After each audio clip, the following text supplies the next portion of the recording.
Hello, Keith Keller, Melbourne, Australia. We have a very, very, very cool show planned today. I know I say that every week. I know I say that every time. But I'm so into this concept of the show. But today what we're doing is we're going to take the idea that let's take this off online stuff on the road. Let's see if we can meet people in real life. This is pretty exciting. So America, who's based in Toronto, has got a bit of a road trip planned. And here's the immediate geography of his area. And he's going to talk about what he wants to do. We might take it a little bit further out to the Canadian region. And you just never know where we're going to take this, mate. But tell us how you're going with it. I love the new Coming Soon logo. And you're really into this idea of meeting people in person. Tell us a bit about it, and people on the call can help you with it. Awesome. Yes, this is what was once an idea that is coming to fruition ever so rapidly.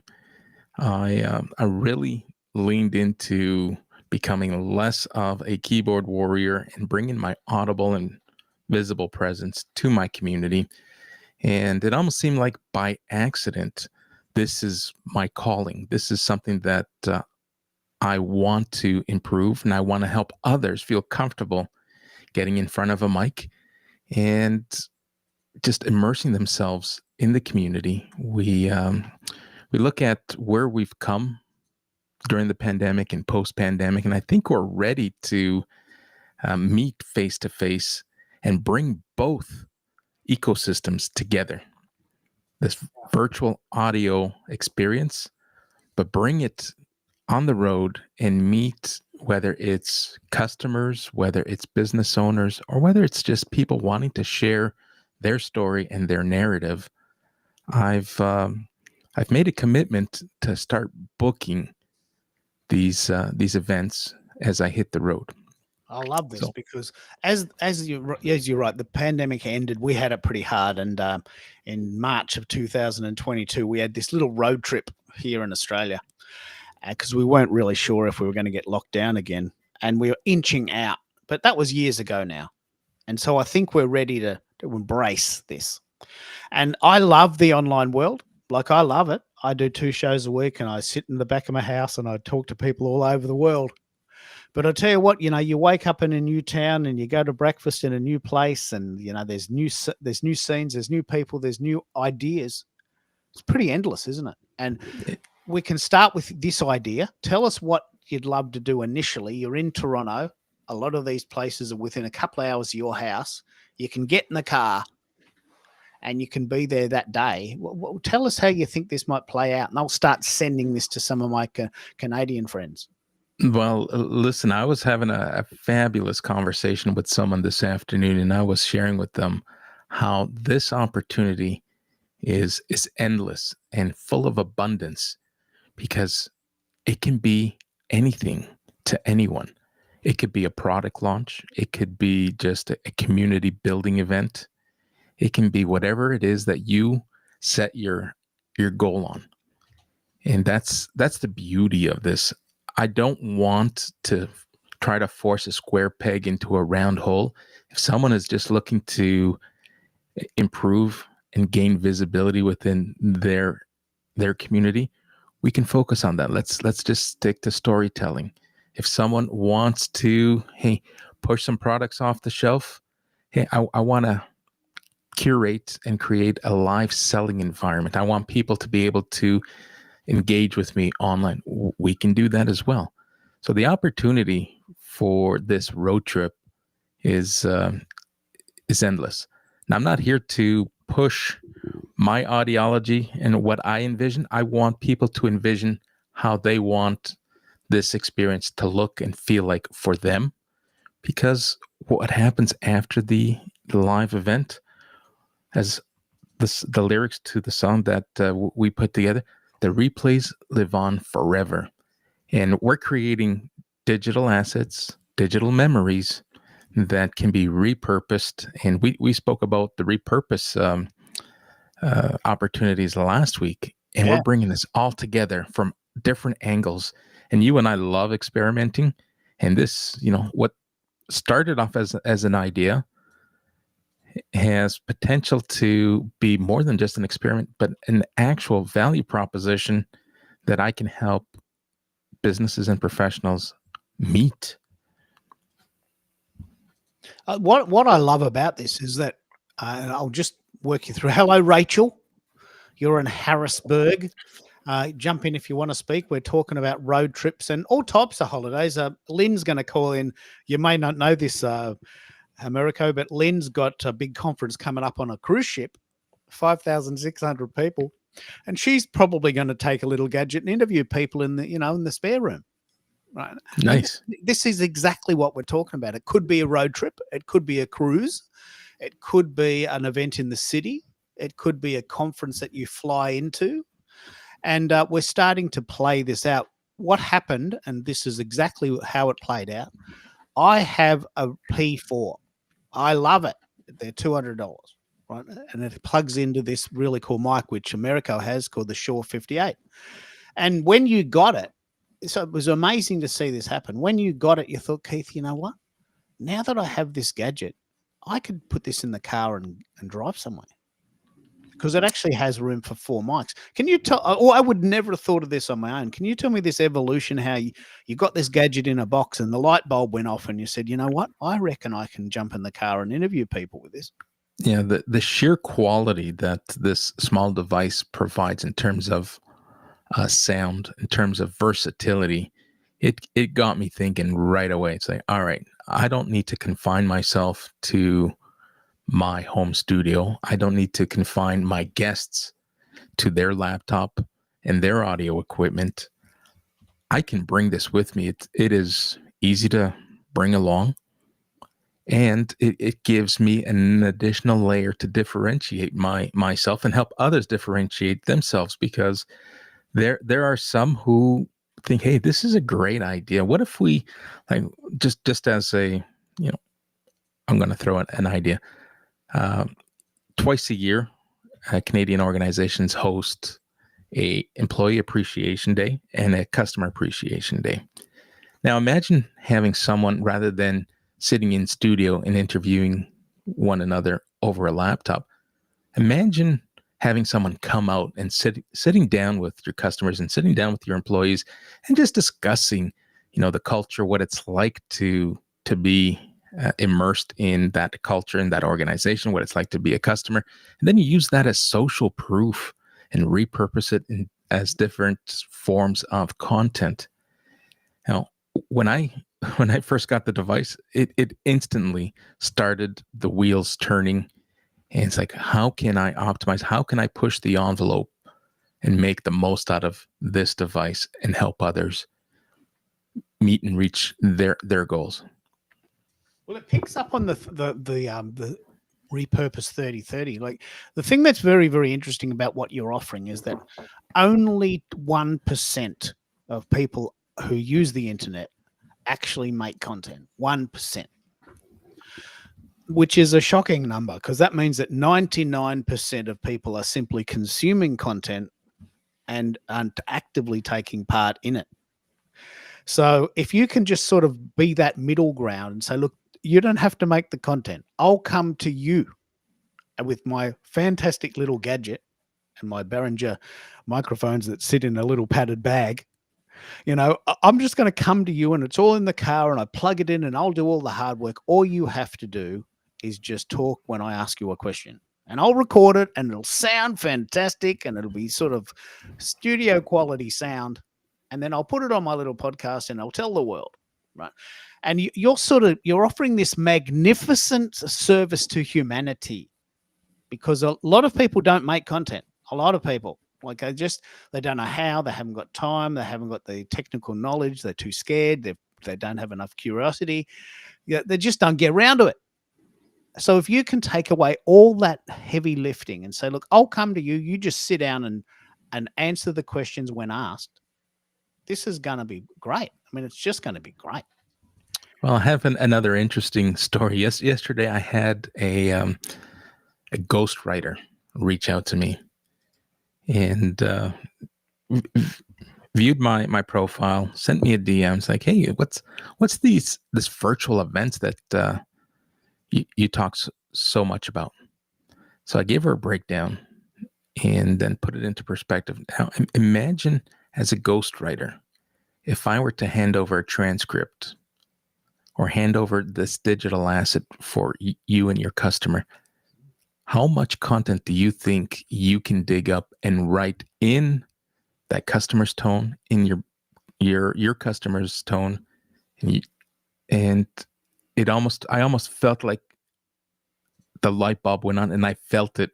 It's like, wow, this is an amazing idea. Never thought of before.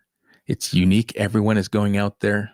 From a ghostwriter perspective, yes, sometimes it's a challenge trying to come up with trending ideas and trending topics for the businesses that we're writing for. But if you were to provide to me the data, the raw data, I'd have so much to work with. It's like, all right, there's another stream of professionals that we can help, and here's another idea that we can include when I'm discussing this with organizations who may or may not have ghostwriters. It's like, hey, we're doing all the heavy lifting here. I even have ghostwriters who are now seeing this as an opportunity. We curate, we produce the event, and you hand over the digital asset to your ghostwriter, and they can write content and extrapolate as much as they can from that one piece. So because you're speaking and you've captured. That's right. The essence of this is actually a very important skill. Like, I mean, if you want to learn this skill, where we talk about this every week, but so there's two things here. One is the skill of being able to interview someone and extract, if that's the right word, their essence. Geez, that sounds pretty scary, doesn't it? Come down to the cafe and I'll extract your essence. And we'll burn a candle at midnight. We'll chant really, really weird things. You know, I'll extract your essence. But the thing is that if you can do that, then suddenly the content just flows easily, because the hardest part is to get what's in your head down on paper. Yeah, absolutely. And, you know, it was somewhat of an epiphany for myself when I realized, why am I competing, trying to come up with content ideas of my own and competing with the shows that I'm creating? And now it's easy for me to encourage others, like, content creation does not need to be difficult. Don't overcomplicate it. And it's so much easier when you just sit back, make it conversational, and you'd just be surprised what rises to the surface. Like, you and I have had numerous events where we've spoken for 2, 3, and even sometimes 4 hours.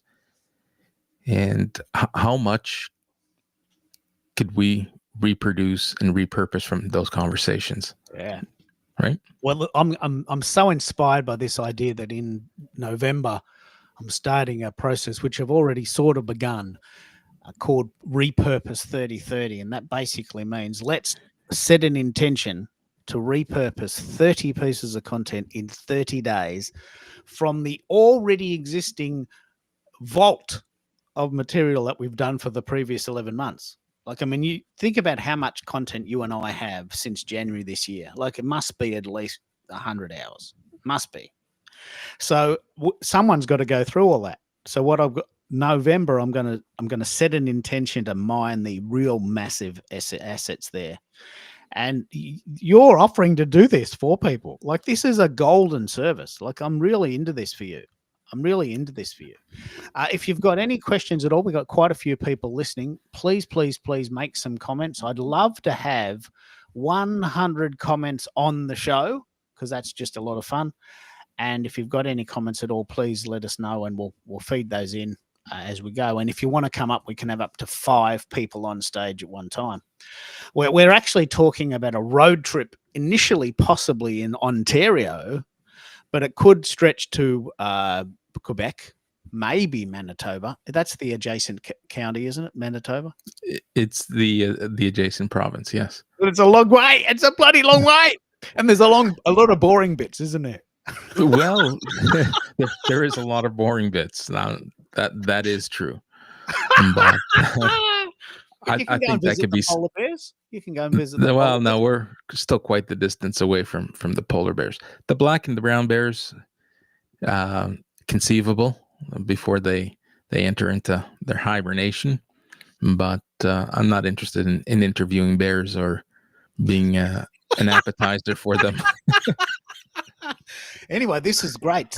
Sean is calling in. Conversations are so powerful, and they flow unlike creating ideas. It's much more intensive. I'm just paraphrasing that because I'm trying to read and manage the switchboard at the same time. My question is, how do you find guests, and how do you connect and invite them?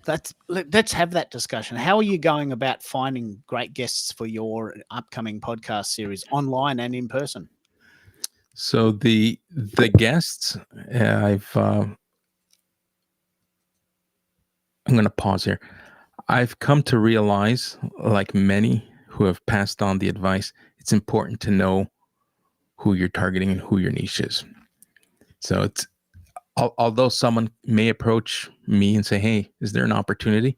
I will always share my stage with someone who asks for that opportunity. But I find that most conversations that I'm having are conversations with coaches, consultants, writers, who are founders of their own organizations, publishers who have reached out. It's like, "Hey, this sounds like a fantastic idea that you've put together. Is it possible that I reach out to you when I'm ready to work with a client who perhaps needs a little bit of visibility before they publish their book?" And it's like, absolutely. So I understand now that I'm going to call it or refer to it as the sweet spot, or my niche, is the coaches, writers, and public speakers, consultants. The service-based industry would benefit from this extremely well. Even from a professional standpoint, the service-based businesses, whether it's a realtor, an insurance professional, someone who works deeply and is immersed in their community, this is a great opportunity to kind of dive in. So I love this. Know your niche. Let's pick up on this. This is, so you've discovered that there's certain types of people that benefit from this very well. And one thing that you and I both know is that we can see the potential in others a lot quicker than others can see it in themselves. And a lot of people, we've said, "Look, you would be an excellent guest for us, but you have to want to do it.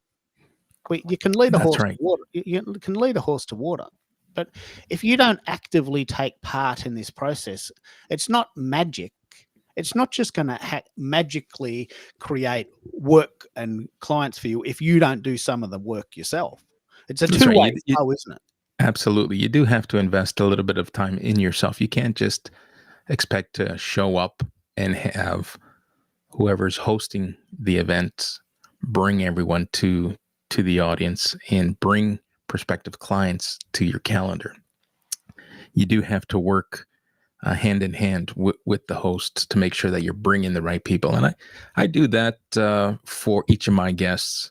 Like, who is it that you're targeting? Try to understand who is it that you want to get in front of, so that I am sure to invite the ideal customer or the ideal audience for you. Because I have 1,000 invites, they have 1,000 invites. If we just randomly send out 1,000 invites, there's a good chance people are going to show up, and 30 seconds into it's like, this isn't for me. But let me pick up on this. For those that don't know, this is a pretty massive hack. For those that don't know, a LinkedIn allows you to send 1,000 invitations per week to your shows. So if you do 2 shows a week, you can have 500 of each, or 1,000 on one of them and none on the other. And so for this show, I deliberately targeted, that's the right word, people that live in Ontario. Now, I've got 22,000 followers, and quite a few of them live in Ontario. Mississauga. I just love saying that word. I don't know if I'm saying it right, but I just love it. So, we've got Mississauga and Toronto and Oshawa and Ottawa and, Coburg and, Collingwood. So you've got all these people that live in Ontario, which is where you live, which is where you want to do your thing. There'd be very little chance that you would get a client if I sent it to my friends in Warsaw, because first of all, it's the middle of the night, and second of all, they don't live anywhere near Toronto. So they're not likely to give you a call. So by having a very clear understanding of who we want to listen to this show, people who live in Toronto or in Ontario or Quebec or Manitoba, or maybe Melbourne. If you're in Melbourne and you're listening to this show, I'm happy to do that. I also have a P4, so I'm happy to do it too. It's not about me, but if you're in Melbourne or you're coming to Melbourne, I'd be happy to do this for you. But we're mainly doing this for people who live in Ontario and Quebec. You've got me really thinking about this. I mean, imagine a road trip from Toronto to Quebec, take a week, stop at various towns on the way. You could have so much fun, couldn't you? Oh, I'm looking forward to it. It would be fun. Now, if I compare it to my business travel that I've done in the past, there are moments where it's like, oh, just can't wait to get home. But the excitement that's building around this is like no other. Yeah, I can't compare this to business travel. This is something that is unique and has me really excited. Yeah, well, I think it's worth leveraging. So, what we can start with, and please let me know where you live. I love the idea of the coastal route. So I love the Pickering and Whitby and Port Hope and Coburg and up to Simcoe country, Collingwood and Midland. I can just see you sitting in a cafe overlooking the water, because I live near the beach. Right, and then we've got a cafe that overlooks the water. And if anyone comes to Melbourne, I want to interview you at that cafe overlooking the water, because that's just such a symbolic view, right? Because it's a lifestyle show then, isn't it? It's not facts.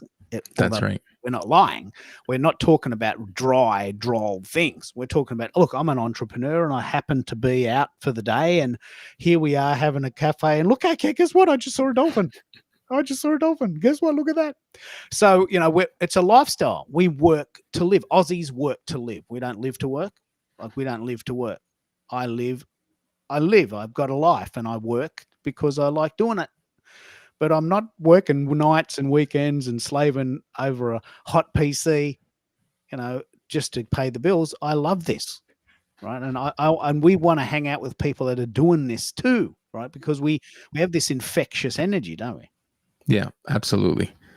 And, I commend every single Aussie who has embraced this live to work or work to live mindset, because just this afternoon I was applauding Australia for being such a outside the box thinker and not focusing or getting its residents to focus on the rat race that the West is so accustomed to. Like, it really drives burnout.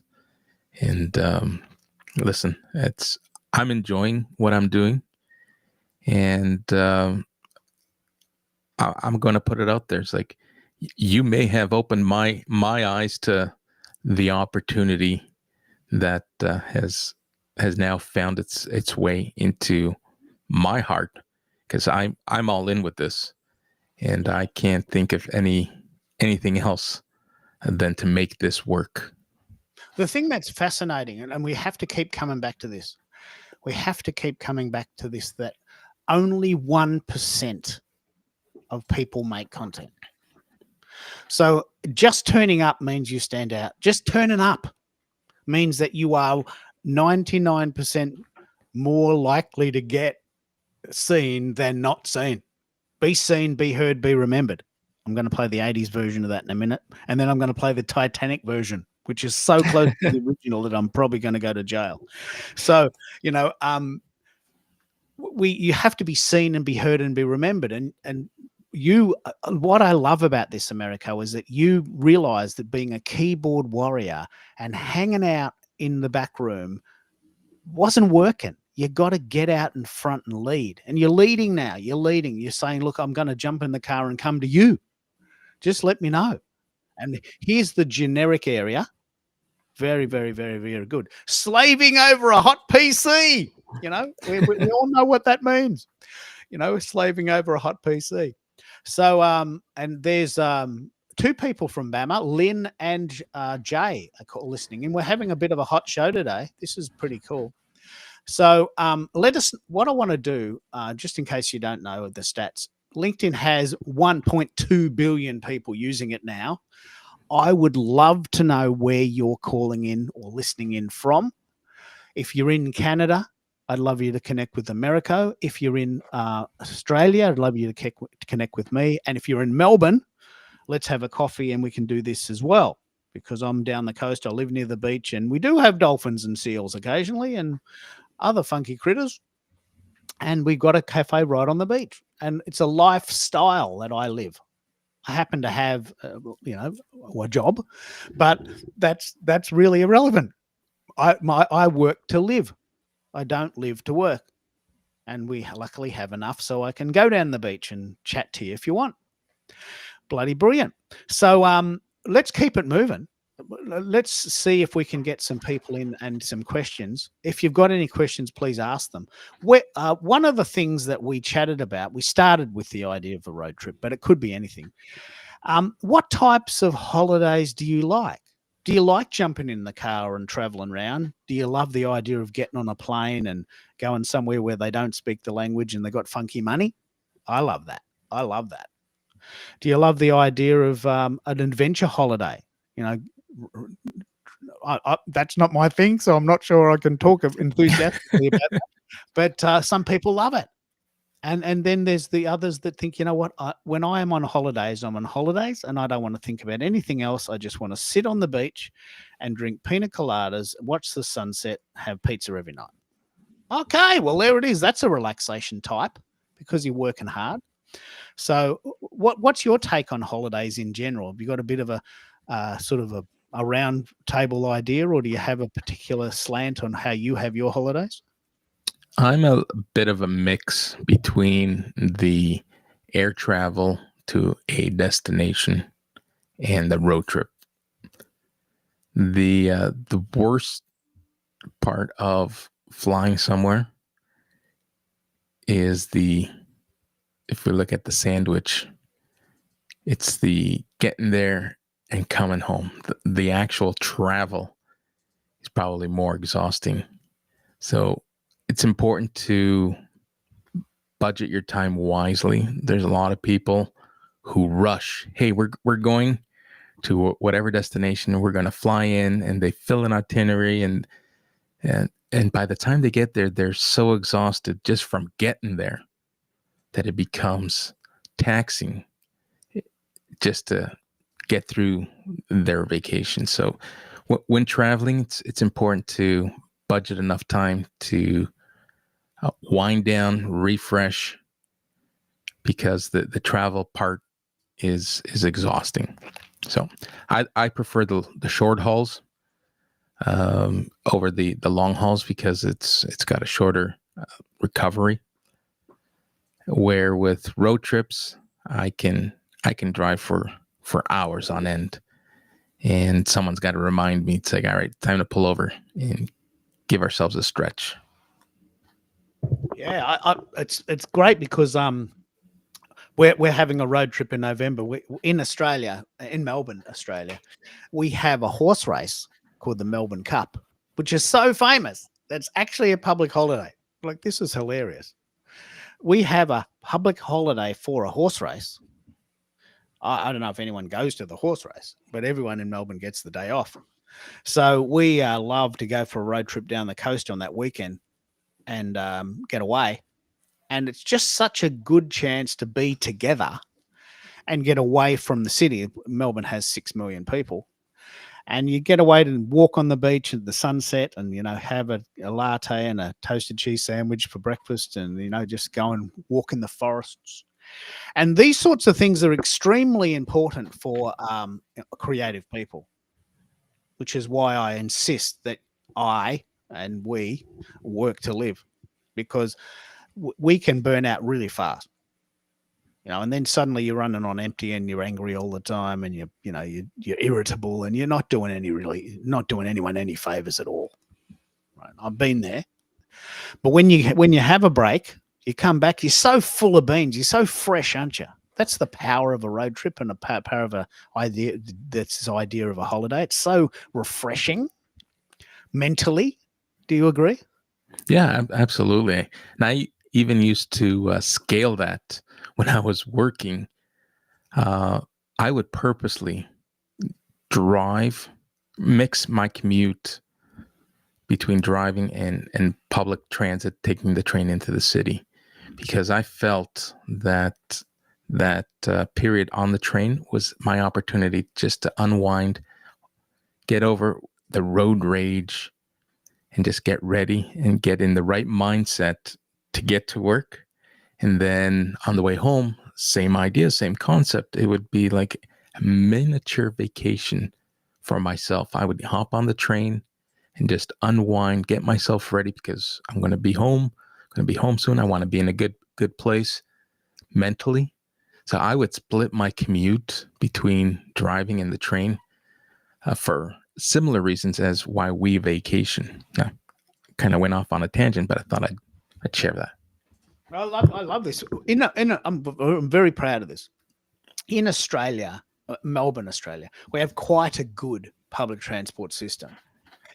And I try to get the train whenever I can for a couple of reasons. One is I can walk to the train station and that's, getting my steps up. I get on the train and then there's no stress. If the train works, I'll get to the city. I just sit there. I can check my messages. I can read. I can chat to someone on the train, which I sometimes do. There's no traffic and there's no parking. Those two things are probably my number 1 and 2 pet hates in the world: traffic and parking. There's several others, but they are very high on my list. So when I get on the train in Melbourne, I'm about an hour from the city. If I'm going into the city, I get on the train and then I've got an hour to myself. It's a little boring perhaps, but if you plan for it, there's no stress. You've got to go. You could sit in traffic for an hour. That's boring, depending on if you like driving or not. And then you got to find a park in the city.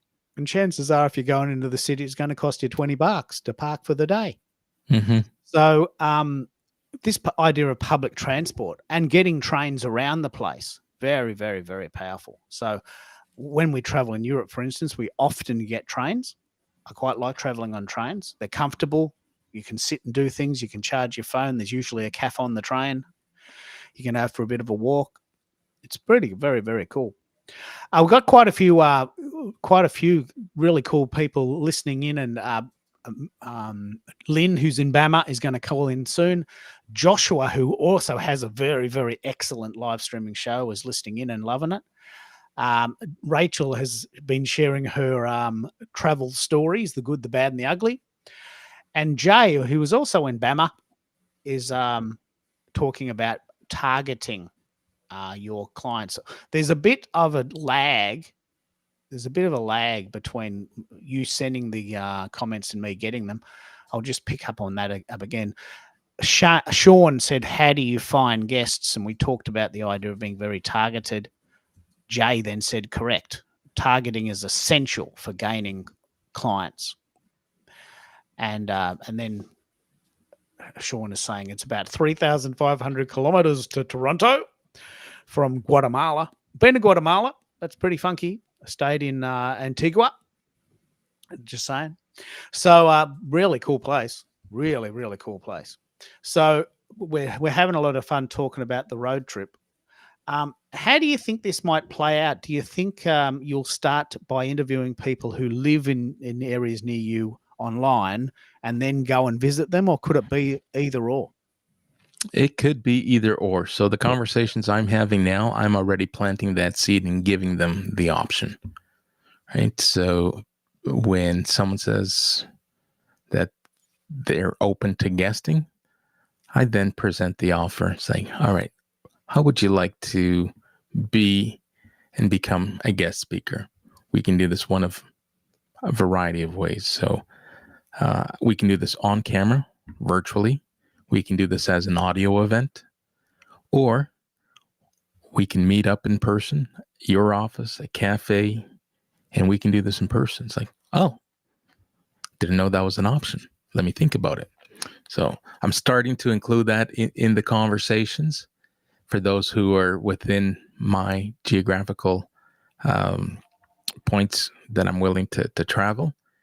And I have a few people when I'm ready to go who I will probably reach out to once I have a few bookings and try to get a few filler conversations. Hey, I'm going to be in your neighborhood. We haven't caught up in some time. Let's grab some lunch and see if they're open to chatting, just so that I get the most out of these drives.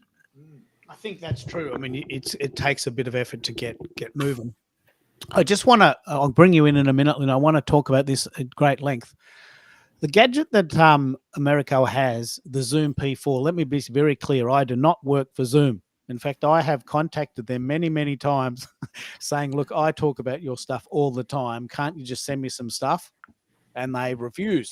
Right? They've actively said no. So, not only do I not work for them, they have actively said they don't want to work with me. It's very heartbreaking. But anyway, I still love their products and I'm still happy to talk about them.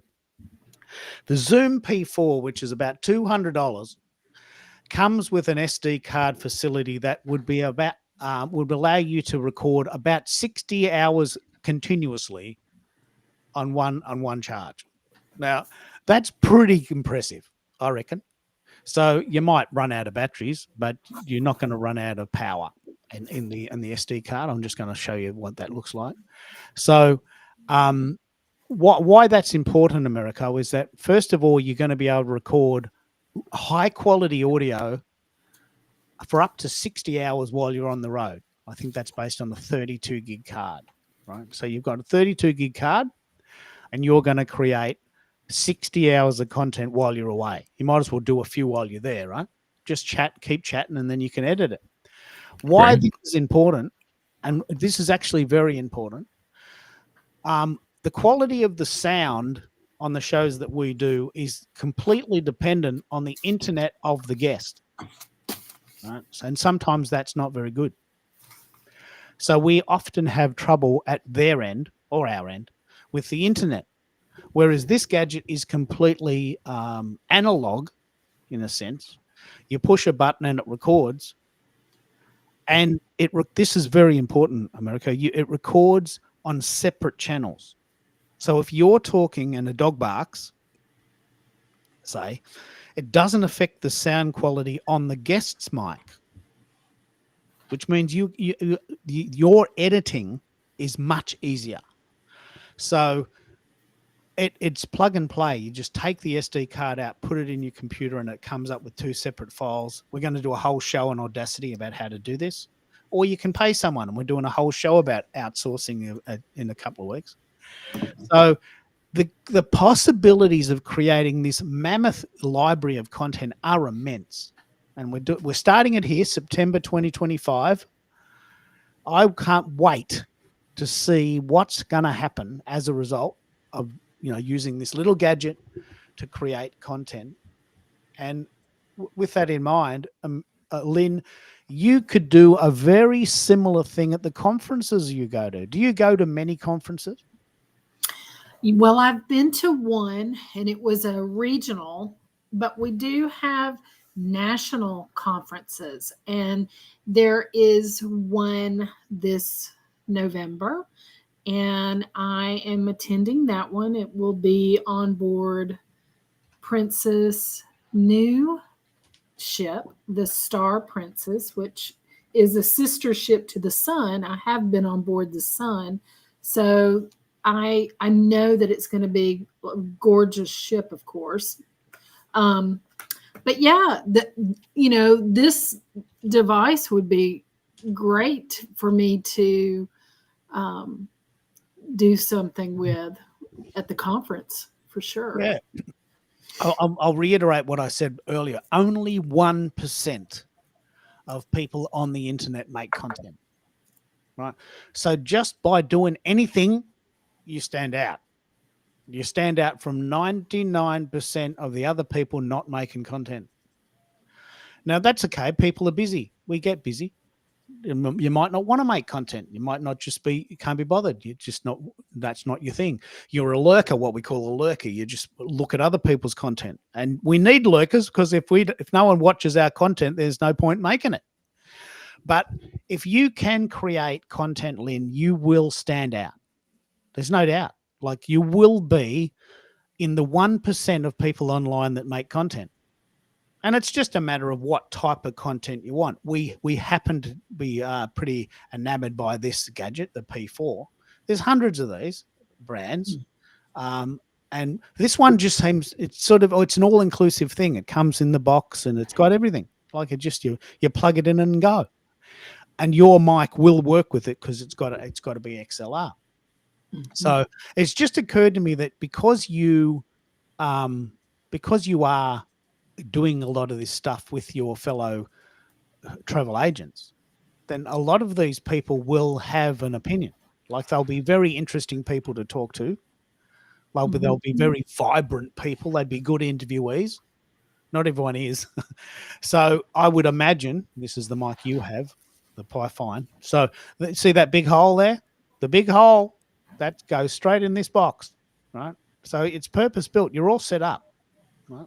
I really should set up a Zoom shop in Melbourne. I would clean up because I love their products so much. But I do not work for them. I do not. I just love them. But can you imagine going on board and just sitting in the spare room going, hey, guys, we're at sea for a day. What are you doing? What's the conference about? Where'd you go? What happened? Any insights? Imagine how much content you could create at a conference if you had a way of recording it. Right. Oh, yeah, because then I could also speak to the suppliers that are attending, and there's always somebody special who's going to be on board. So, I mean, there's going to be there's a lot of different things I could do with it. And then you've got the background and the beautiful ship itself too, so it is a great idea, and I'm liking it. But let me ask you, Keith, what about, okay, you're talking about the P4. So would the P2 work the same? Yeah, let's have that chat. This is actually, I was going to ask you whether or not you prefer that. So the P4 is called P for podcast, 4 for 4 mics, right? The P2 is P for podcast, 2 for 2 mics. Right. So if you've only got 2 mics, you can save yourself $100 and just get the P2. The P2 works with 2 mics. The P4 works with 4 mics. It also has a lot of other cool gadgets, but the P4 is only $100. And then they're the size of a sort of a Samsung Flip. Right? I mean, everyone should have one. I mean, they're bloody good. Now, does the P2 come with an SD card for recording? Yeah, you can record. So this is the main difference. This is the main difference. The main difference with the P2 is the P2 only works with the standard USB mics, the ones that you buy at Walmart and Best Buy and Woolworths. So it doesn't work with the professional quality mics. Luckily, and I'm so proud of you for doing this, luckily, Lynn, you bought a mic that has both. So the XLR, bigger cable, stronger sound, better signal, more professional. XLR, which I still can't remember what that stands for. USB is the small cable. I'll give you a very good example of what this looks like side by side. So they are different products, and you get what you pay for. So here's a very good example. The P2, which is very small, has the facility for 2 mics mainly USB. And can you see how thin the cable is? Right. Yeah. Now that probably dictates how thin the sound will be if you want to use that very, very loose calculation. But the P4 works with XLR mics, professional quality mics. So the actual cable is much thicker. See how much bigger the sort of connection is? If just using the law of physics, you'd have to assume that bigger gadget would sound better. Does that make sense, Americo? Did I just make that up? No, that makes absolute sense. Yeah. So the P2 is $100 US and works with USB mics, which can be as little as $50. The P4 works with professional quality mics, so you're going to get a professional quality sound. There will be a difference in the sound. The P2 will sound a bit thinner, a little bit more trebly, maybe a little noisier, but most people won't be able to tell. But it is smaller and a fit in a handbag. The P4, it's a gadget, like it's a thing. And if I didn't have one, I'd want one. I'm talking myself into buying another one, but I've already got it. So, I really should have a Zoom shop, shouldn't I? But this photo, which is a real photo of the two gadgets side by side, shows you how they would differ sonically. Yeah. And if you want, I can demonstrate that in a minute. I've got a P2 here. I'll plug it in. I might even do that for you, Lynn, just to show you what the difference in sound will be.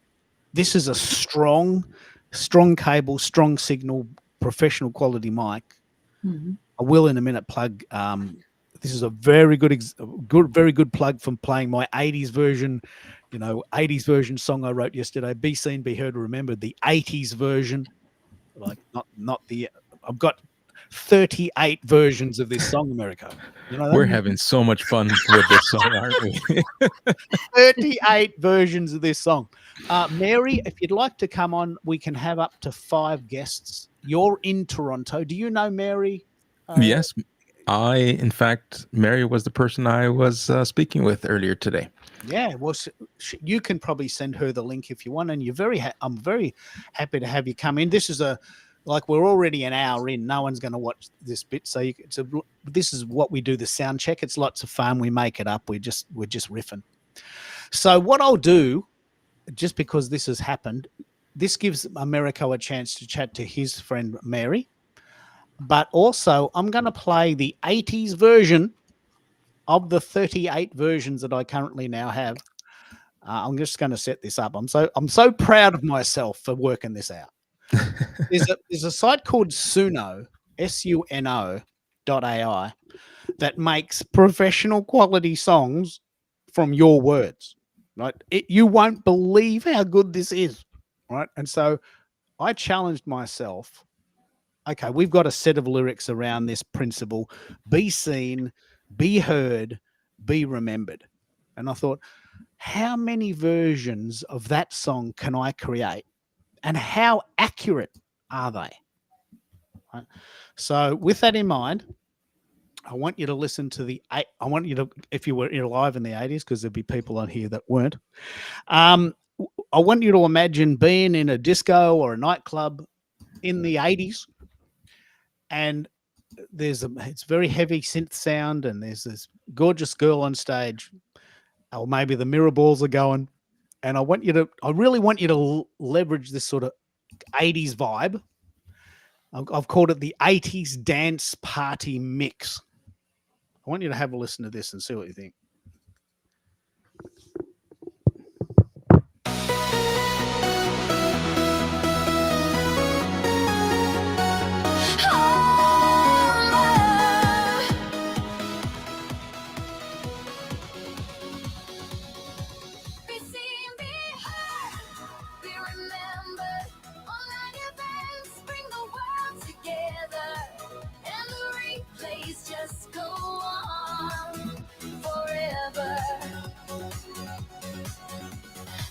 Streaming tech is ready. The mic and studio are set. The audience is here and can't wait. It's a show they will never forget. Hearts are racing. This is the moment.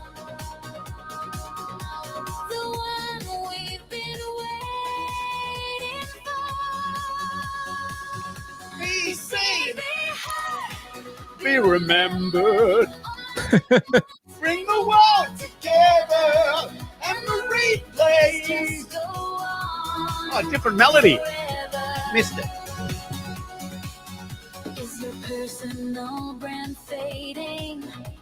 The choices online events, social authority rising, the engagement intense, followers keep moving, your network stands still, we're chasing awareness, we're closing the deal. The engagement is heating, fans call out your name, this is no longer a game. Be seen, be heard, be remembered. Online events bring the world together, and the replays just go on forever. Events are the spark, audience the fuel you crave. They said it would never work, now you want to go live again. You no longer fade, no longer hide. You're born to ignite, you're the energy burning bright. Wait for it. Wait for it. Be seen, be heard, be remembered. Online events bring the world together, and the replays just go on forever. Be seen, be heard, be remembered. Online events bring the world together, and the replays just go on forever.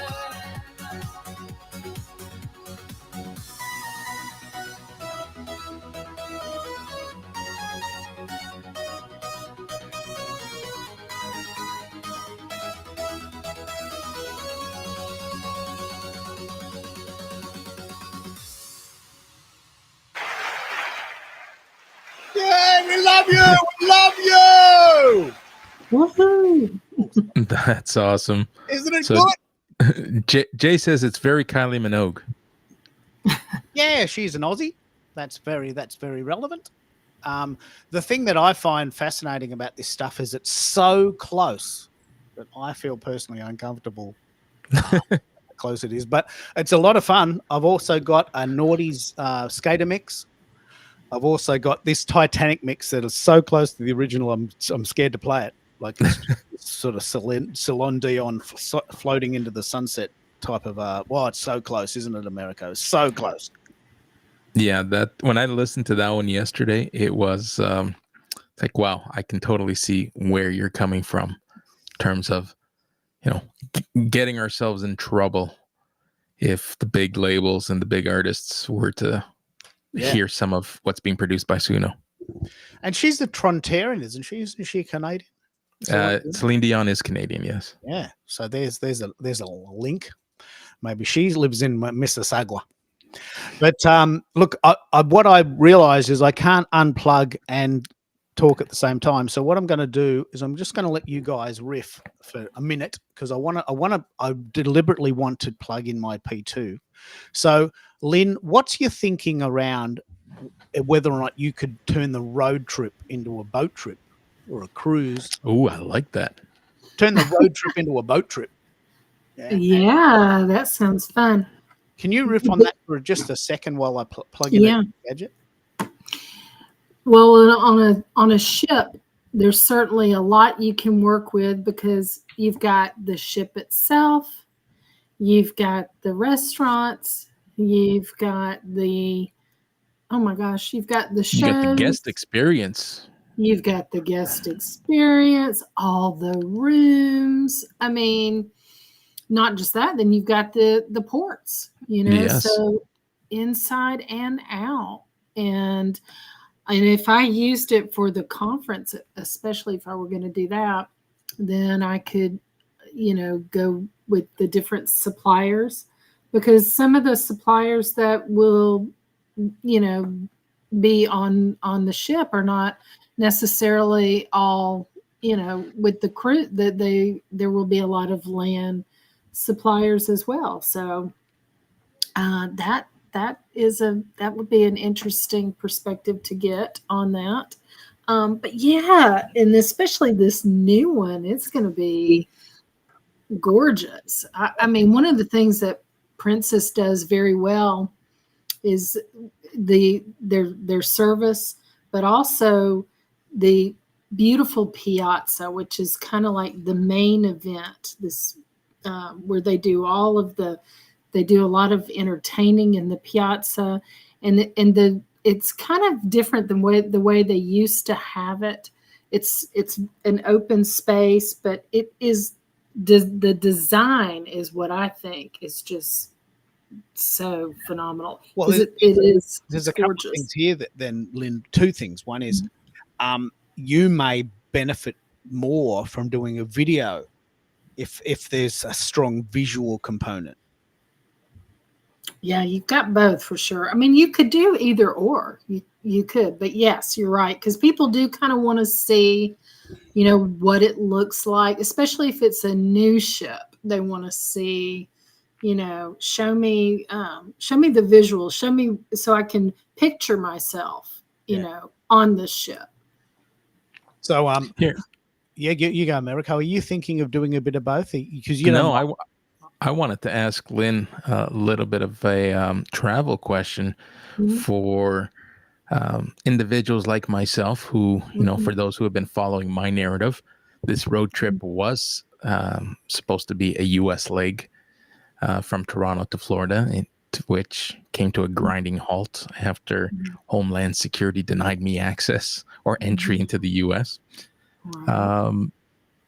If I were to consider, let's say, myself or anyone like myself who may not gain entry to the U.S., where else can they book a cruise? I would imagine Mediterranean. You'd have to fly to a European port.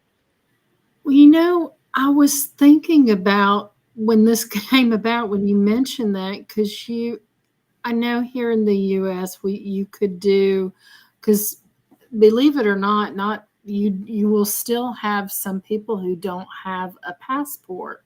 So the way that travel agents have worked around that, if they're taking a cruise in the U.S., is just to do what is kind of where they, as long as they port, let's say they were porting out of Miami, okay, as long as the cruise starts in Miami and then ends back up in Miami, so it's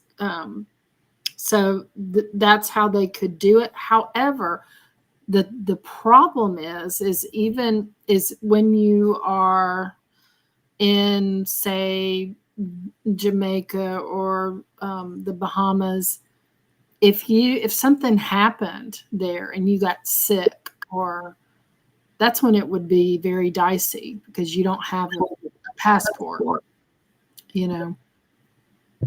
you could do those open-ended cruises like that. I don't know how it would work in it could be the same way in Canada. I'd have to do some research on that, but if it's the same way, then that would be a way for you to maybe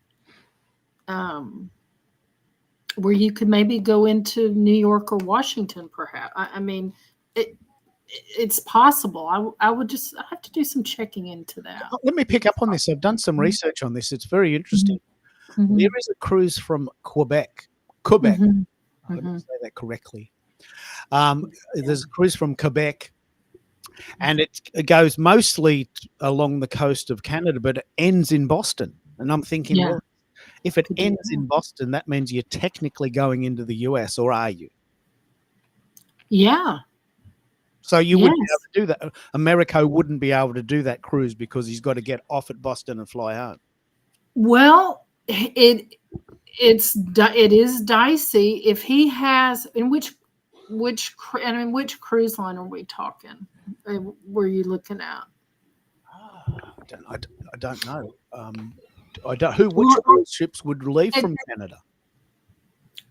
Any of them. But I mean, I didn't know if you had one in particular you were looking at. But if you did start in Canada and then Yeah, it is possible that you could, as long as you had the cruise credentials, like if you were with, because all you really have to have is your medallion. If you're let's use Princess for an example. If you had Princess, you'd have your medallion, which that is to get on and off the ship.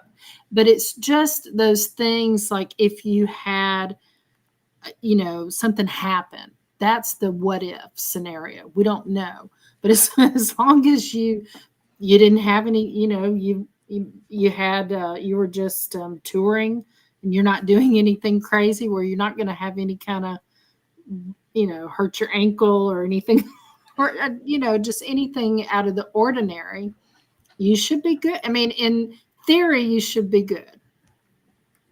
So that could be a workaround. But let me do some research on that. For I don't want to tell you, yeah. But I was think just it's curious. possible. I think it's possible. It is a possibility. Sure.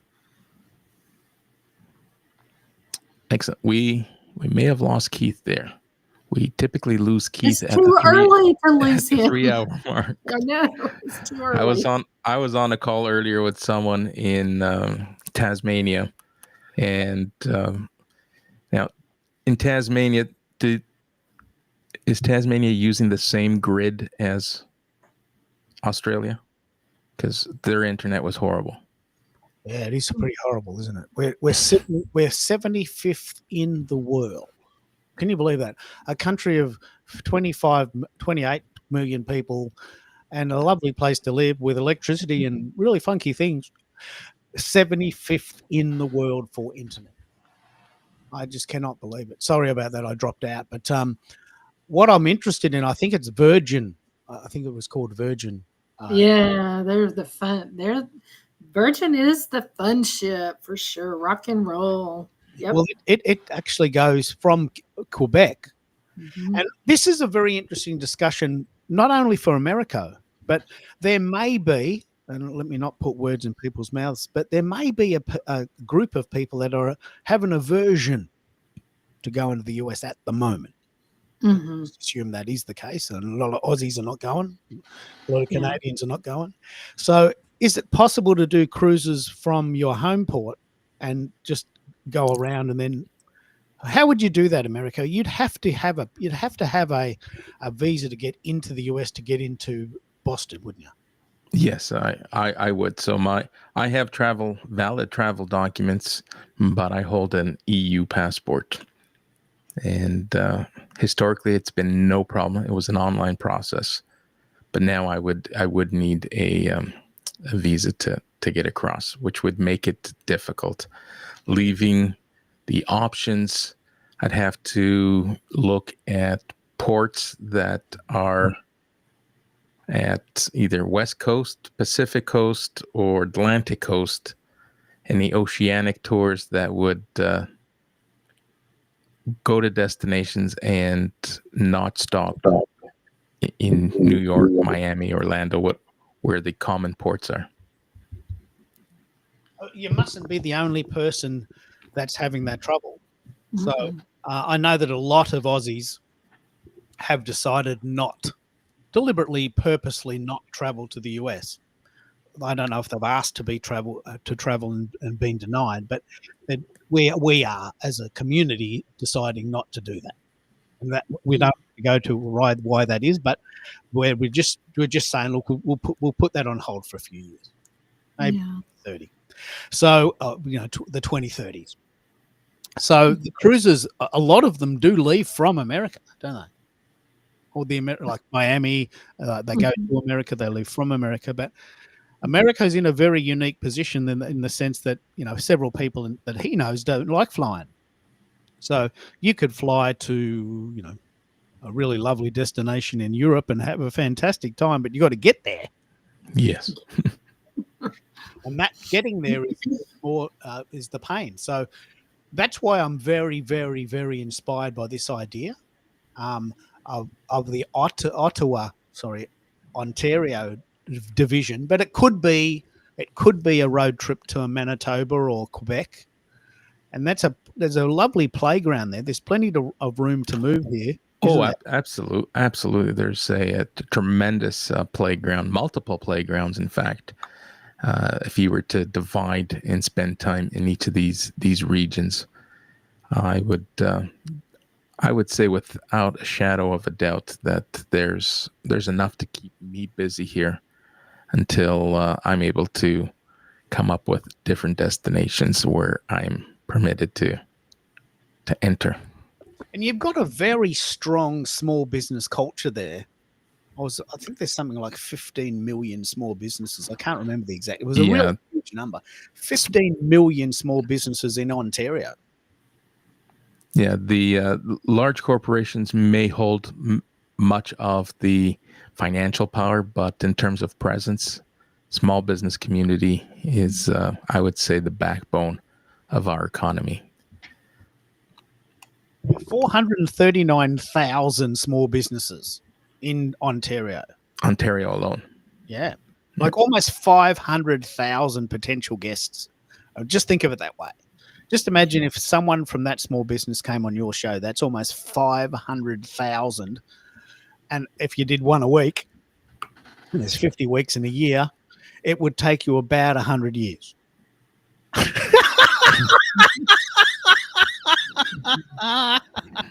Well, you might have to do 2 a week. Mary's suggesting Newfoundland would be fun, and I would totally agree. Maritimers are, I would say, one of the easiest communities to get along with.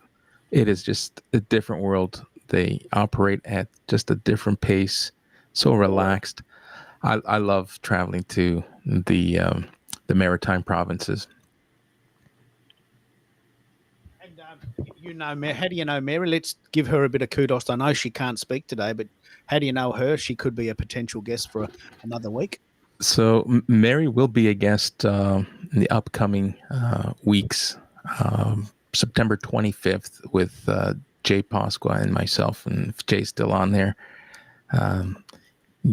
Getting you a heads up, this is fresh off the mint. We booked this one today. Mary has a book coming out that she is writing.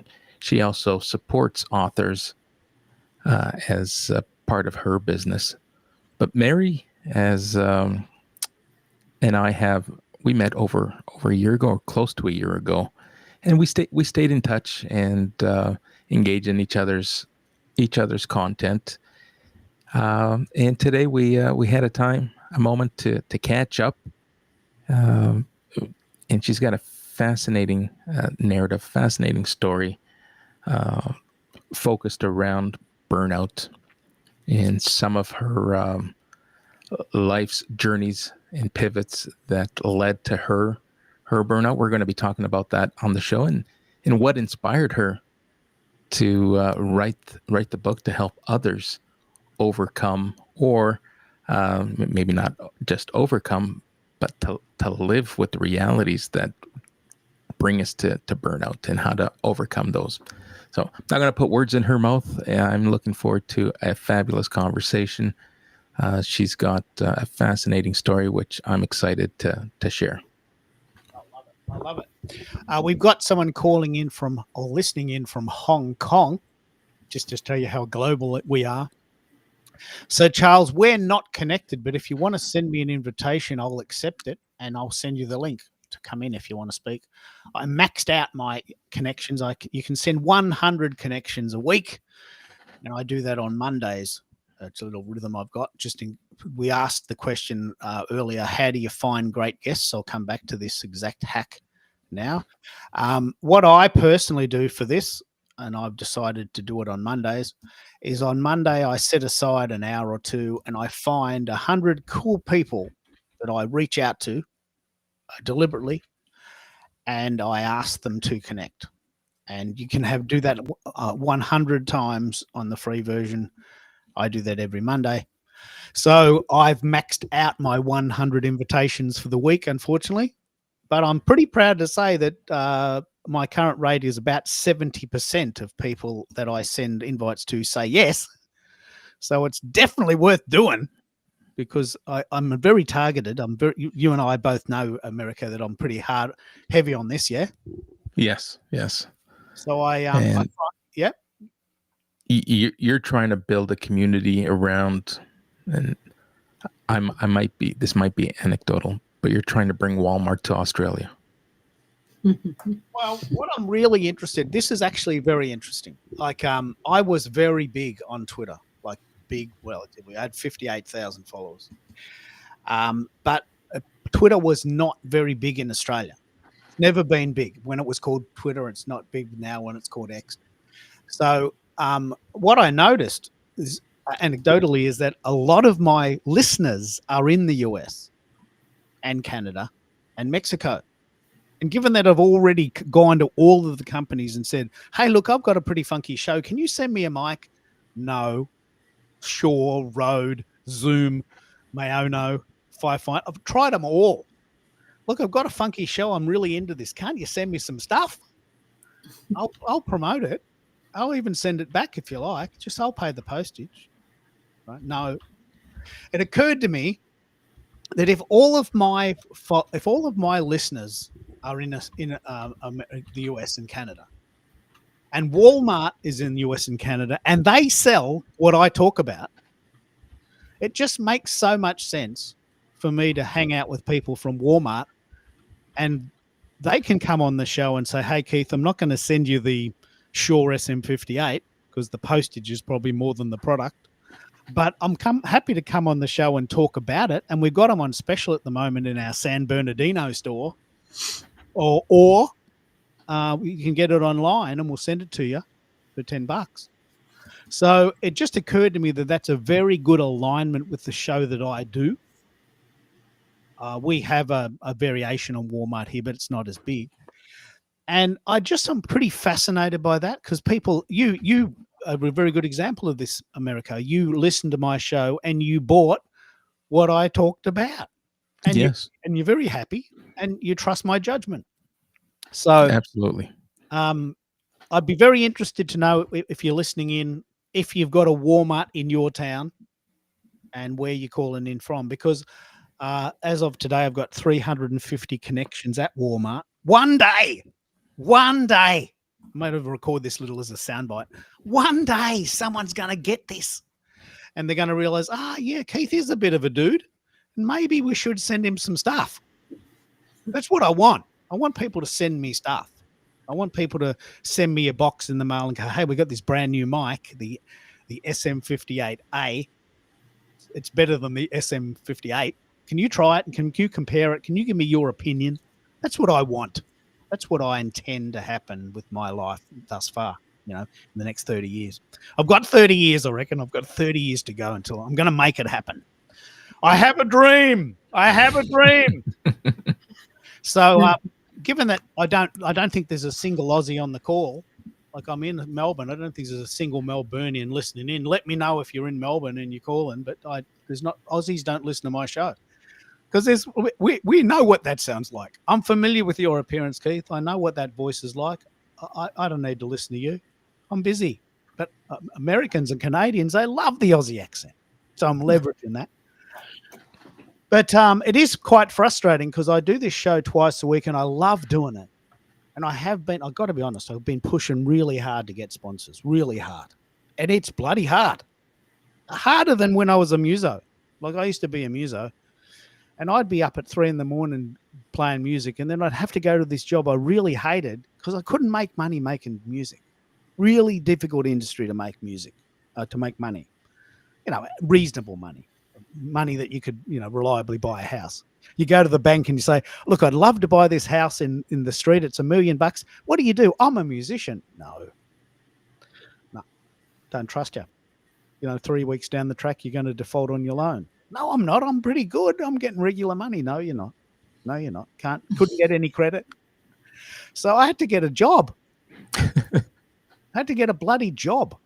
I hated it, but I was playing music and 3 a.m. I was buzzing out, but just always tired, which is why I can talk about Suno with such passion because I know exactly what they're doing. I know the theory behind it. But Hello, Rose. Jump in if you want to speak. Do they have a Walmart where you are? Are you near a Walmart, Mary? Love to know. While we've been chatting, I've really plugged in my P2. It's, I don't know if you can tell, but it's a thinner sound. Can you tell how it's a little thinner? Does that make sense to you? Yes, Does you it sound can a tell the little bit difference. thinner? Mhm. This is a $100 sound. It's good. You can plug the SD card and it has batteries. One thing that you will love this, Lynn. I'll play. I don't have any of the buttons pushed on in the moment, but when you push the compression button, you get a lot stronger signal, but you also get a lot of noise. Can you hear a lot of that noise? You may not be able to hear it, but it will come out. Yeah. Yeah, it's a very sort of it's a hum, a little bit like your fans on or your air conditioning's on. But this will be very, very handy if you're recording things in the open. The Zoom P4 doesn't have this feature. It has an auto noise reduction feature. So if you're in a crowded room and you just happen to have the CEO of the company you're talking to there, you could go into a quiet room and push this noise reduction, and it would reduce all the noise of the screaming kids and the barking dogs. I don't know if they allow dogs on a boat, and it also has a bass boost button, which I really love because I really want to drop my voice an octave. So it has this bass boost button. So all those three green lights are on now, Lynn. And did you notice the difference in sound? Yes. And you know what? I have to say for the P2, I mean, I think it sounds pretty great. So I think I'm going to have to start with that one then. Yeah. Well, That's going to be a good starter for me. Your mic has both. So your mic, you're currently using it with the USB feature, aren't you? With just plugging straight into the computer, aren't you? Right. Yeah. Now that is exactly what this does. It plugs straight in. See how it just plugs straight in? Yep. They're $100. They happen to be at Walmart, who are not my sponsors. But they also happen to be at Best Buy and available on Amazon, and where all good books are sold. But geez, it's hard getting sponsors. It's so difficult. It's so difficult being a creative. I shouldn't complain. I love it. I just love doing it. So I'm going to shut up now. But I love doing this. It's just that I just also love stuff. And if I've got to buy it, I've got to buy it myself. And I'm a bit pissed off. So anyway, that's the P2.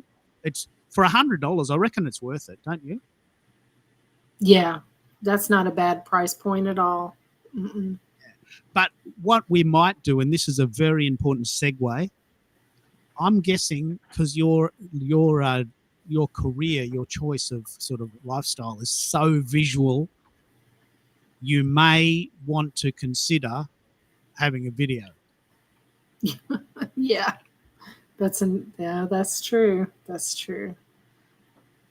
So what would I know nothing about, I just use my cell phone. You could use your camera.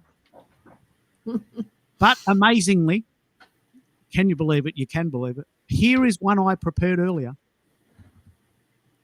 And let me just see if I can find it.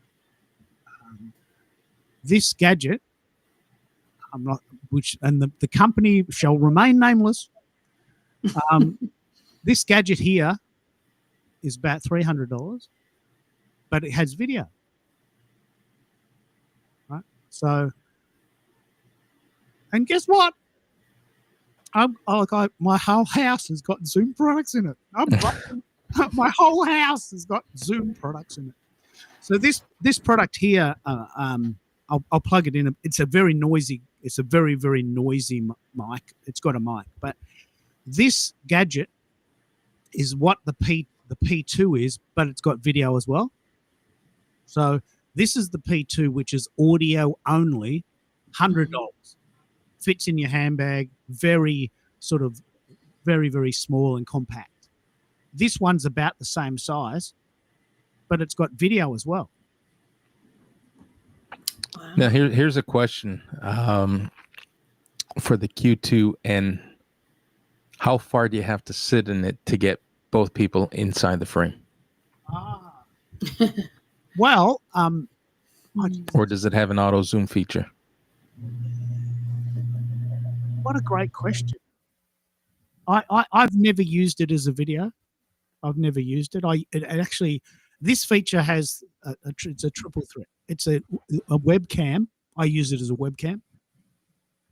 So it has a webcam which is 1080p now, not 4K, but it's very high quality recording sound, and I've never used it as a video. I've never even thought of using it as a video. So we can try that. I'll meet you next week down the street. You want to fly in? What does it have? A 2-inch screen? Yeah, it's very small. It's smaller than your thumb. But there's no shortage of gadgets to buy. The trick is to make sure that you maximize your spend by getting things that are relevant to you. Yeah. Now, given that you're a very visual person and you work in a very, very visual industry, I wasn't planning on doing this, but I'll do it now. This gadget can record at 4K, Lynn. Oh, wow. So you can record video at 4K and 30 cents or 30 frames a second. So you can record 4K video at 30 frames a second. It has an SD card in it and takes 2 batteries. So you could record a really, really lovely recording, but also be very visual about it if you wanted to. They're a bit more expensive. I think when I bought it was $285. I'll Google this in a minute. But yeah. Is there a threaded mount for a tripod or yeah a monopod on the bottom? Yeah. So I've actually got. I think I'll put it away. I had it on a tripod. It's very noisy. It's very noisy. It sounds like this. It's got that sort of road noise. It doesn't have a noise reduction feature. It's designed to capture music, so it's designed to be put in front of a jazz band so you can hear all the instruments. So it'd be really, really good for a concert. But the reason why this stuff's important, I just realized how much Zoom stuff I have. I've got the Zoom P2, I've got the Zoom P4, and I've got the Zoom video.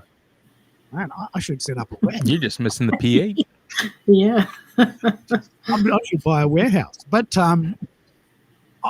this stuff never goes to waste because everything has a purpose, right? So let me just be very clear about how this works. This actually has 2 mics, Americo. So the front mic is where the real magic happens, and it's linked to the video. And the back mic is what they call audio-only mode. So instead of having 2 people in the frame, if you wanted to record a podcast, you could talk into the front mic and the back mic would be facing your guest. Okay.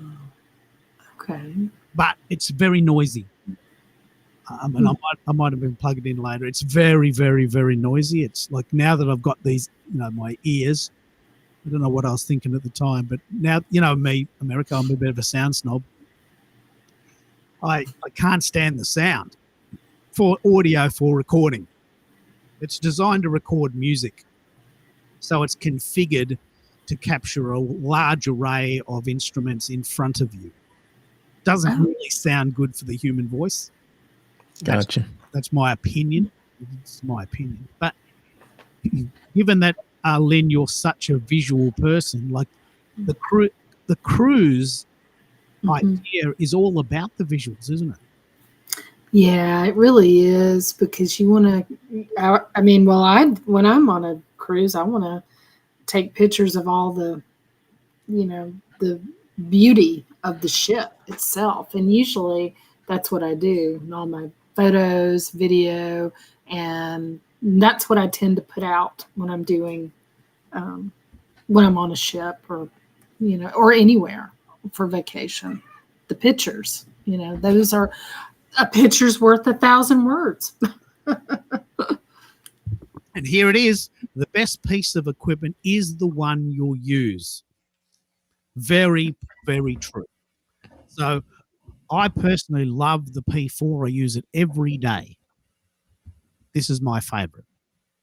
I can't recommend this product highly enough, but it only does audio. Right? Doesn't have video. The Zoom the Zoom 2QN makes amazing pictures, but doesn't sound very good. Right? So you're compromising sound to get the great pictures, but with the great sound, you can't take pictures. So it's really horses for courses, isn't it? Whatever you want, whatever you need, take your money and make your choice. I'm going to do a status quo version. Be seen, be heard, be remembered. Be seen, be heard, be remembered. Remember status. You're gonna run out of credits again this week. You can create 250 songs a month, and I ran out. 250 songs for $10, and I ran out. Wow! Can you believe it? You've already how many? How many can you do? 250. Oh wow, that's great. But a lot of them are rubbish, So I've just thought I'm going to do a status quo. I'm going to do a status, which is just basically a 12 bar. You can't copyright a 12 bar. There's only 3 chords. Every second song in the world is a 12 bar, 1, 4, 5. So I'm just going to riff on that. So I'm going to do that after the show. Boring song. There was a really cool band called the Heebie Jeebies who got really famous for doing a Bee Gees cover. And they also did covers of other people's songs in this sort of idea. And they did a take on a Police song and a take on a Status Quo song. And their Status Quo song was boring song. I have to sing the same refrain over and over and over again. Boring song. So based on that, I'm going to say, be seen, be heard. Be seen, be heard. We have to be remembered. Be seen, be heard. Be seen, be heard. I could do this every day forever for $10 a month. I mean, it's a no-brainer, isn't it? Well, it's a shame. Well, it's maybe not a shame, but remember Columbia House? Was there Columbia House in Australia? The CD Club? Oh, we had Batman Records. Yeah, we had it was Columbia House. I think it was Canada and the US had Columbia House. And you signed up for a membership and they would send you random CDs based on your music genre taste. And you get to sample the CDs, and if you liked them, you kept them. If you didn't, you return them. It was a unique proposition. But now with Suno, can you imagine? You're now creating. For $10, you don't have to worry about music coming to your door. You're just creating it at home in the comfort of whatever room you got set up in your studio. And I'm doing it for me. I'm doing it for fun. But I was a musician for 10 years and I wrote my own songs, which I got to say weren't very good in hindsight. But at the time, I thought I was a rock star. And I did get the girl. And we did get married and we've been together 35 years. So it did work. So I'm very proud of that. But so when I listen to a song, I can hear what's in it. Like I've got this auto-tune version. Like I might play the auto-tune version at the end. I've got this Naughty's auto-tune. Remember auto-tune? Yeah. I've got an auto-tune version because I know what that means.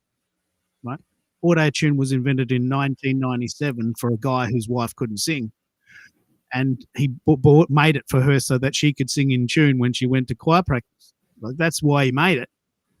And then someone else bought the rights to it, and several very famous people did songs with it. And that became that noughties sound. I've got a noughties auto-tune sound. I've got one. I'll play it at the end.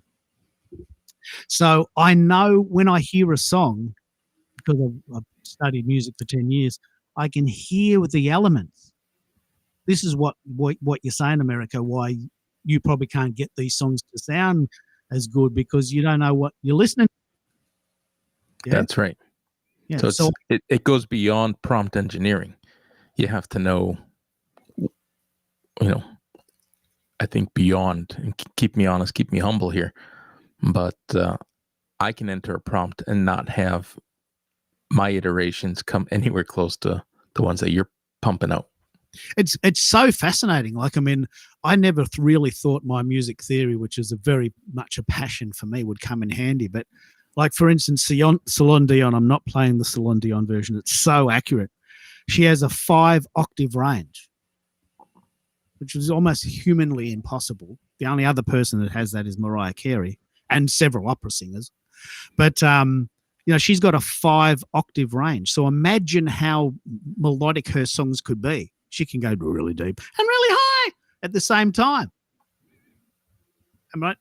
Hardly anyone can do that, which is why her songs are so unique, right? It's a very strong sound.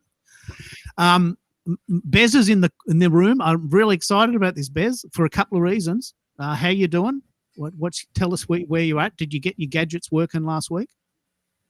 I took them there. I didn't have enough time, and then I couldn't really get I had a few issues, but I'll try again this week and to reconfigure. I don't know if I can get my Bluetooth from my PodTrack P4 connect with my JBL speaker. So that's to be determined, right? That looked a little funky.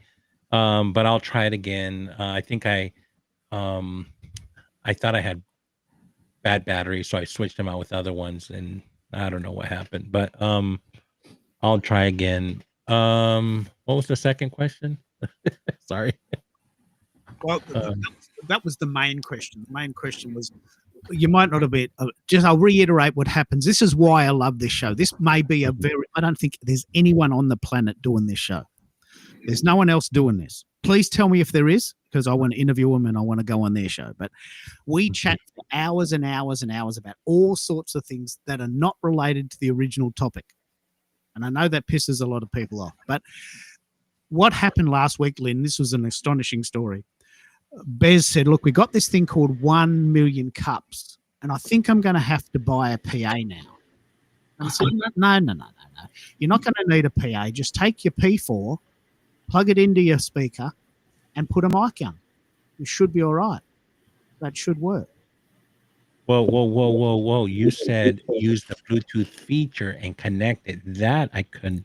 I don't know how that's going to work, but I was ready to try it. I think I was trying to use the power from the batteries, and I think the batteries I had might have not been in good shape or powerful enough. So, and I was running out of time, so I really didn't have. I tried to go early, but just not early enough. But I'm gonna try again. I may run a test tomorrow here in my environment. Yeah. I was more curious of whether or not you popped or blew the popcorn machine looking speaker. You guys are clowning on me. Which Keith thought you would blow if you hooked it up. Yeah. That's why you said to go Bluetooth. I am predicting you will blow it up. No. So what happened there? This is exactly what we talk about on the show. The idea that, I'm just looking for the actual graphic. We have real challenges in the real world with what we're doing. And it's fantastic to talk about all these theories, but I just love how we're riffing. We're riffing on possibilities. So you'll get to it. Yeah. I'm working on it. But one thing I'm very, very excited that you've joined. For those that late to the game. We've been chatting for about an hour and a half. We're chatting about the road trip idea, Bez. Mm. And you may know that America's been denied access into the US because he went to Cuba one time many years ago, and he's been deemed as an illegal citizen or something really ridiculous. So he can't. He can't come to America now. So we're actually planning a road trip for him in Ontario around the coast. But this is why I'm really excited about that you've joined. He can't get his Behringer speakers for $20 because they're all sold out. Like everywhere in the world, they're just sold out. So we found a Behringer 8500 for $50. For how much? $50, and you've got them, haven't you? I have one of those. Yeah, that's the one I'm speaking into right now. That one costs $50, so mine cost around that much. You don't even know how much you're spending. I can't remember. It's been a while. You are the ideal client, man. You don't even know how much you're spending, man. Well, because it was during the pandemic, and dude, I'm cheap, so I'm always looking for sales. Like, there's another. I may have gotten this from another store called Mono Price. And because it's in California, it was back then near me. Ontario or California or something like that. But if you go to Mono Price, they run sales, sometimes cords and stuff you can get. But I may have gotten this Behringer from either there or American Music Supply Store, or Amazon. I got it on a deal. Use it now? Are you using it now? Yeah, that's the exact same one I'm using. Go, America. Just pick up on this. This is the Behringer 8500. They're $50, not $20. Still good. Half the price. Oh man, I love it. Yeah. Well, you want to pick up on? Yeah. Americo, it's hooked up to a Go XLR, and I can mess around with it. It sounds halfway decent. I got a little styrofoam thing on top of it, but yeah. What do you think? Hey, you can't go wrong. It's for that price point, something you're able to either use at home, but for the purposes that I'm planning, something you can toss in a bag and take on the road with you. Absolutely. And if you drop it and broke it, you're not breaking the bank. And amen to that. Most importantly, it comes in a foam case. Yes, it does. Like a plastic foam inside case. Absolutely. Yeah. So this is the dynamics of what mics usually sound like. This is the SM58, which is $120. It has a lot of highs. See that little red bubble, that little red bump? That means it's a very high mic, high quality, very good high register. This is the Behringer. It's almost identical. Like it's very similar, right? So the Behringer is $50. The SM58 is $120. I doubt whether you'd be able to tell the difference. You'd have to have very, very, very good ears to be able to tell the difference. So can you stretch to $50, Americo, for this one? Yeah, absolutely. Because what we're doing, Bez, is we're talking about this road trip. It's coming together. Like it's coming together. So because he can't go to America and do his little trip, we're now planning indirectly these ideas of possibly going along the coast here or up to the lake. Right? Now, what's happening is as we speak, I'm sending this file to every Canadian that I can think of, and many people I can't. And I've had a few unfollows today. So,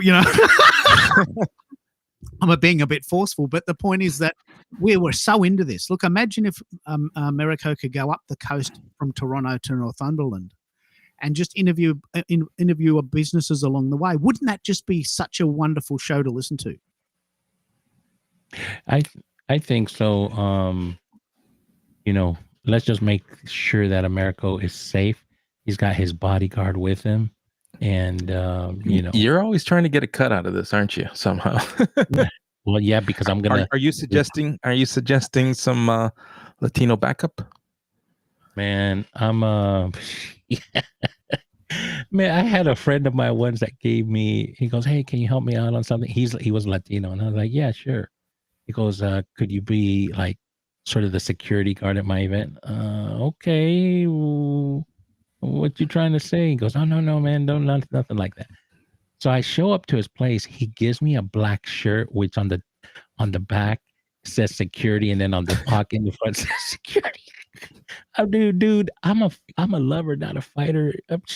Shoot, I'm gonna say peace, not war. Stereotyping me. Oh my goodness. But My own people, you know. but it is it's very, very interesting because the whole vibe of the show today for fun is how do we take this online experiment, which we've all been doing for a long time, and put it into the real world? We're turning the social audio road trip for Lynn into the social audio boat trip because she's going to go to a conference with 5,000 people on a big boat. Mhm. And why not just take a gadget and interview people there? Wait. I didn't hear that. What is Lynn doing? Pick up on this, Lynn. You're going to go to the end. Yeah, so every year we do our national conference, and you know the cruise lines vary from year to year. This year it is going to be on board Princess, the Star Princess. That's their new ship, and it is the sister ship to the Sun Princess, which I've been, on that one, and I know it's going to be equally as beautiful. So yeah, I'm, and there's going to be lots of suppliers and lots of travel agents. So it will be a lot of fun. Wow. Coming soon. So you're gonna go? You said Keith said there was 5,000 people there. Well, the ship will hold about that. Now, who all attend? And I'm pretty sure they do sell it out, the conference, but we'll see. We will see. Wow. And then the next year after that, it will be on Royal Caribbean on their new one. So they alternate it year to year. But it's a big event, and it does sell out every year, and so you have to sign up a year in advance to get entry because it is, as you can imagine, pretty popular. And with Dream Vacations, you've got Dream Vacations all over, so there's there's plenty in my state alone that are agents, and so we all want to go. Wow, that sounds. So is it like a lottery? Not everyone gets to go? Right. You have to sign up. You have to quickly get in and sign up. Yep, you do. Because, there's a lot of us. So now that's also why they started doing regionals. So, pretty much if you do miss the national, then you're going to be able to do a regional. So you're going to interview people if you get chosen? Well, I'm in. I just, well, we were just talking about, I hadn't really thought about interviewing people. I knew I was going to do some video footage of the ship and take pictures and all that, but I really hadn't thought about doing actual interviews. But yeah, if I invest in the P2 and I can bring, that seems like something that's going to be easy to pack and take with me. And then, and what I was thinking, well, with my camera anyway, what I was going to invest in too was because I was going to use my cell phone and just put it on a really good stand so that I, could you can record. Do that. Yeah. Mm-hmm. Yeah. I was going to do that, record, but yeah, and I mean, I didn't realize, until Keith mentioned about the video and that might be a good future investment, maybe for the 2027 conference. Yeah. Go with what you have because you'll use it and you'll start with it. And, it's just like anything. If you could go spend $25,000 before you hit play, and then nobody wants to talk to you. That would be horrible, but I don't think that's going to be the case. But and I know for sure it's not going to be the case. But what you want to do is, so I think I sent you a segment of that they did with us for 1 million cups, Mm-hmm. and that lady who's the producer who interviewed me and somebody else, and she filmed there. She did it with her iPhone. Yeah, And what she it's did, good. she gave us a microphone. She gave me a microphone, put it on my lapel. She tested the sound, and she goes, "All right, we're good." And so she had one, I had one. It was wireless, and she could interview me from her whatever vantage point she wanted, and that was it. I mean, she did it with her iPhone. I'm sure what she did is she downloaded the video, because she probably does this. I know she does this a lot. So she somehow downloads the video off her phone so it doesn't eat up the space, and puts it somewhere, so. Yeah, you can. There's also there's so many tools you can use as you're recording video to make it look. There's apps for that, of course. Now, I mean, and there's one that I use. I'm trying to let me pull it up on my phone. I think it's Big View, and Big I've View, used it. Yeah, I think I've used that one before. that's like a teleprompter tool, isn't it? Mhm. Yeah, you can. It has that, but it does well. Yeah, and that's good. Like if I'm not interviewing somebody, but I were just to do kind of documentary type of the ship. Hey, this is that, da da da, whatever, maybe. Well, But I'm sure there's lots of stuff for that. I don't know. well, think about the opportunity you have to develop content that drives potential customers to you, right? You've Yeah. got an event that, shoot, take take take somebody with you to help you with that. But I mean, there's so much opportunity at an event like that. It's a gold mine for you. Mm-hmm. So Absolutely. there's a couple things I want to share with you. The type of content that does well on LinkedIn and is actually one of those things that you might want to consider. But Okay. let me see if I can find it here. I took some notes. So there's there's different posts on LinkedIn. The secret is to know who's your ICP, what they call um, your ideal client persona. Mhm. So you have to know that. From there, there's like 5 types of posts: the awareness post, the personal story post, the education post, the conversion post, which is basically a post to show how your methodology, has previously delivered, whatever results for your customers that you're looking for. Then you have the number 5 post, which is how do we do it post, right? Which is basically um, designed to educate your audience on your methodology. Basically what you do. Mhm. So those type of things. But if you go back, they did a study on what, and of course, knowing how to use LinkedIn to leverage your business is a different topic here. But they did a study for how the algorithm works in 2025, and they said carousels were the number one, that people, it was an 11.2 X multiplier, right, on reach. Then infographic. So carousels are, like, the 5 tips, but they put them on a different card or slide, right? And it's sort of Oh, like a yeah. slide mini Mhm. show. It's just called a carousel. Then you got Mhm. infographics at about 5.5x reach, and then videos almost 5x reach. Then images about 2.5, and then text only 1x. But those, I mean, and you got a video, right? But you got audio. I mean, you can make a podcast. I mean, there's so much you could do. You just got to figure out, what is it you want to do, and without not enjoying your thing. But yeah, I just thought I'd share a little bit of that. Maybe it'll help you in your journey.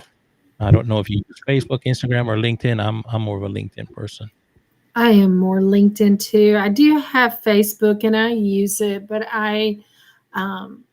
my go-to is LinkedIn, and I'm working on Substack, but I really this week was just so crazy busy for me. So Yeah. Look, this is a very good segue. I've done quite a lot of research on this. Mhm. YouTube, amongst LinkedIn users, is actually a more popular choice for restreaming. Facebook is almost non-existent. I'm wondering if anyone uses Facebook anymore. I don't use it. I don't know if anyone uses it, but YouTube, people love YouTube. So with Restream, we can, of course, restream this to 2 or 3 places. So if you're going to do this, you might as well send it to YouTube as well. But let's have that discussion. Are you planning, Americo, to record this separately, or are you going to additionally add the ability to sort of live stream it while you're there and send it to YouTube and LinkedIn as well? And how are you planning to do that? Well, the preferential choice would be to multi-stream and do it live. Now, there are going to be unforeseen circumstances that may not allow. Could be that the environment that we're having the discussion may not be conducive. Could be loud, and we may need to move over to a quieter place, and or my guest might just be open to, hey, you know what, let's just record it, let's listen back, and I want to be able to vet it before I give it the green light or the thumbs up to reproduce and repurpose.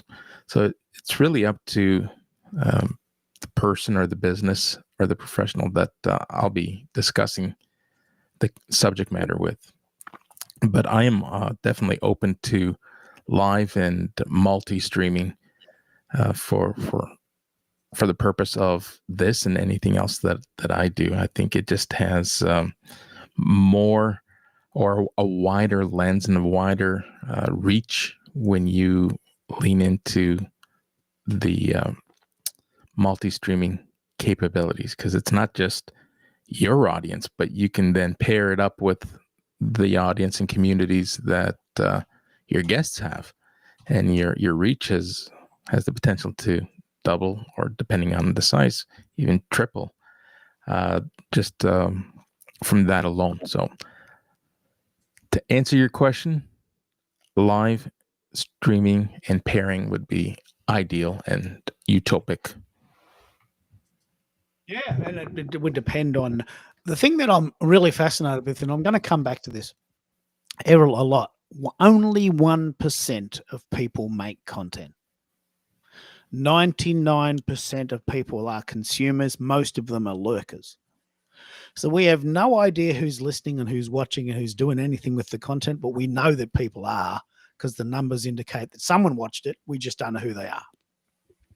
But if you can create content, you put yourself in the 1%, probably the 0.1 of 1% of people making content, because it's hard. You've got to buy tech, and you've got to be brave, and you've got to have something to say, and maybe you make a fool of yourself, and maybe you're not really on the point that day, and there's kids in the background, and there's a tractor going, and there's kids in the air, and there might even be a bear roaring if you're in Churchill, Manitoba.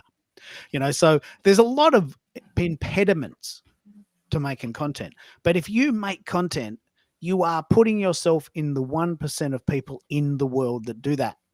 And we are in that 1%. I'm very proud of that. Someone's got to do it. And Americo, you are giving people a landline. You are giving people a helping hand, a hand up. Yeah. This is very, very important. For all those people that don't know what tech to buy, or what to say, or what mic to use, or how to do it, you do it. you are really in the golden zone. It's so important that you keep Yeah. that we keep helping you here, because I know there's a lot of people that want what you have. And there's a lot of people who might not think that they're ready. And it's fascinating because I shared this with Mary earlier today. I now have and provide I just started this month, committing to a monthly cohort. Not going to have or be hidden behind a paywall. It's a free cohort for anyone who's contemplating whether or not they're ready for a live strategy or an audio strategy. And just come out and we'll have the conversation, get an understanding of who your audience is, what your goals are, and see if we can find the opportunity that allows those who might not think that they're ready realize how ready they really are. So I'm excited that that funnel is working. I have a few people who have signed up, and I'm excited to help them along their journey. I love it. I just love this. I mean, I'm a guy in Melbourne, Australia, but we've got people all over the world calling in, and we've had people from Hong Kong. We've got people in Toronto. Lachelle's calling in from Atlanta. Have you guys met yet? Have we set up that Keithy yet, Bez, Lachelle, and we got that working? You're in the same town. You can't be that far away. Maybe a 10-minute drive. Let's get that going. Lachelle, Yeah, we have not met yet in person, so that is a great challenge that we can work on. How are y'all doing tonight?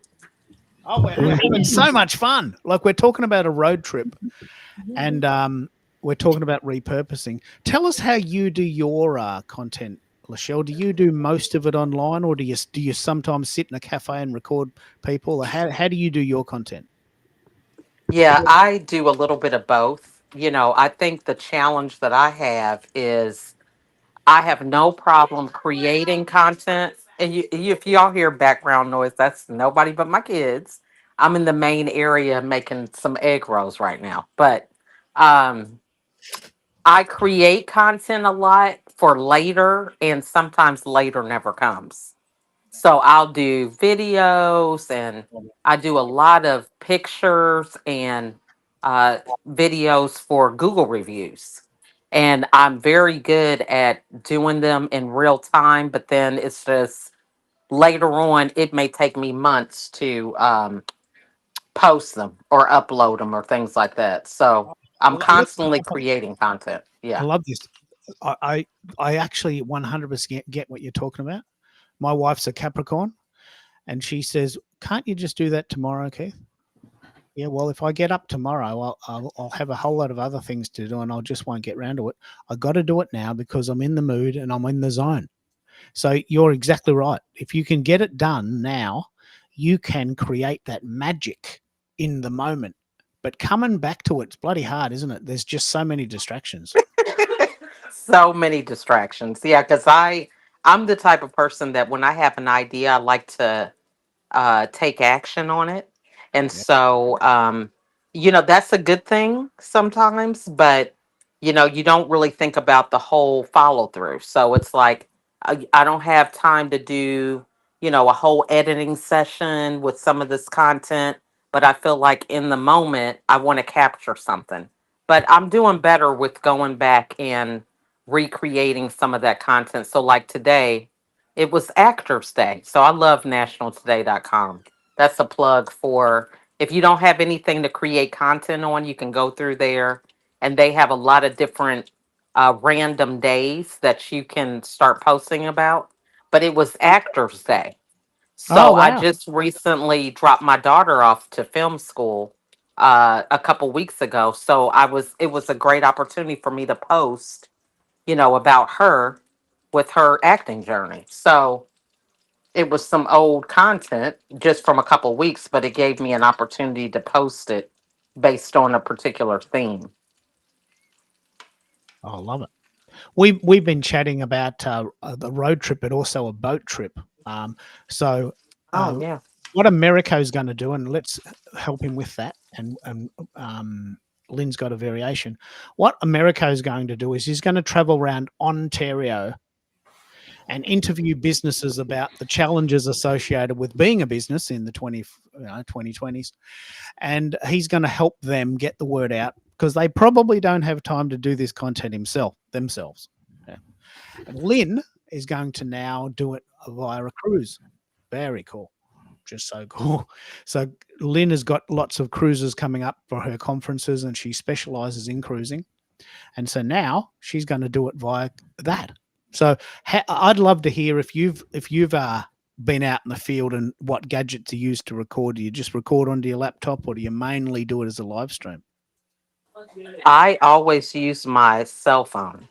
My husband and children, they have some of these like GoPro cameras and all this other different stuff because one of my daughters, she does travel vlogging. But for me, I use the tool that I carry the most. And when I travel, I never take my laptop because I don't want to, I don't know, it's something about another responsibility, trying to figure out where I'm going to connect to the internet and just, concerned about the privacy or data breaches. So I always just take my phone. But I just do things on my phone and then edit it from there, or if I'll do a live stream of something of some sort. I love it. Now, this is very important. Like Lynn, you could just use your iPhone to start with. And then if there's an audience, then you can buy gadgets. Plenty of people are buying gadgets and they never use them. The intention is there. Once I've got the gadget, then I'll do it because then I've got the gadget. But that's not the reason you're not doing it. You're just using that as an excuse. So wouldn't it be great if you could just put your iPhone down in the captain's table and say, hey, let's have a chat. What was the day like? Oh, it was a bit choppy today. Don't tell them. A bit choppy today. Did you notice there back that as we left Jamaica, how it got a bit rough? Well, that was the Dolphins playing with the Orcas and had a bit of a fight. Right. So the stories that will come out of that will be enormous. How do you, Lachelle, how do you take the information off your phone? Or is that the question? Is that the problem you're having? You've got it all on your phone, but you can't get it off. Well, I think it's just the whole idea of taking that time to purpose it into something else. But one thing that I was going to say with what you were just telling her with the captain, for example, when you have your cell phone, it's less intimidating for people. Like That's right. I had a gentleman who was doing some fundraising in front of a Walmart store here in Atlanta area, and I contributed to the charity. But then I just did a quick video. What is this charity about? So that I could put it on my social media for him. So I think sometimes people, if they feel like, it's just a phone, they're not intimidated by lighting or all this other stuff that we can get really high tech with. It makes them feel like it's just a conversation. And that is a very organic, and people are more captivated by that, I think.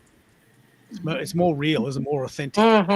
It's a good point. It's a very let's have that discussion. I'm a bit of a snob, so I can't listen to something if it doesn't sound good. But I'm not the world. I also can't drink instant coffee, and I hate watching television with ads. So I mean, there's a lot of things going on in my life. But Bez, what do you think? Do you think that the average person doesn't really care about the sound as long as they can hear them and the people are talking real? Bez is often busy feeding the dogs, walking the dogs, doing things. We'll come back to him in a minute. And now a word from our sponsor. What do you think, Americo? Do you think that most people don't care about sound, or do you think that they can tell? Well, I'll share a personal story. You don't know what you don't know until it's brought to your attention. And I was one of those people who was oblivious to what I sounded like and what I sounded like to others until I started listening to more and more of your shows, and it's like, oh my goodness, I sound like I'm in a tunnel. I sound like I had zero regard to the noises that I found myself surrounded by and how it was impacting and impeding the quality of other people's shows.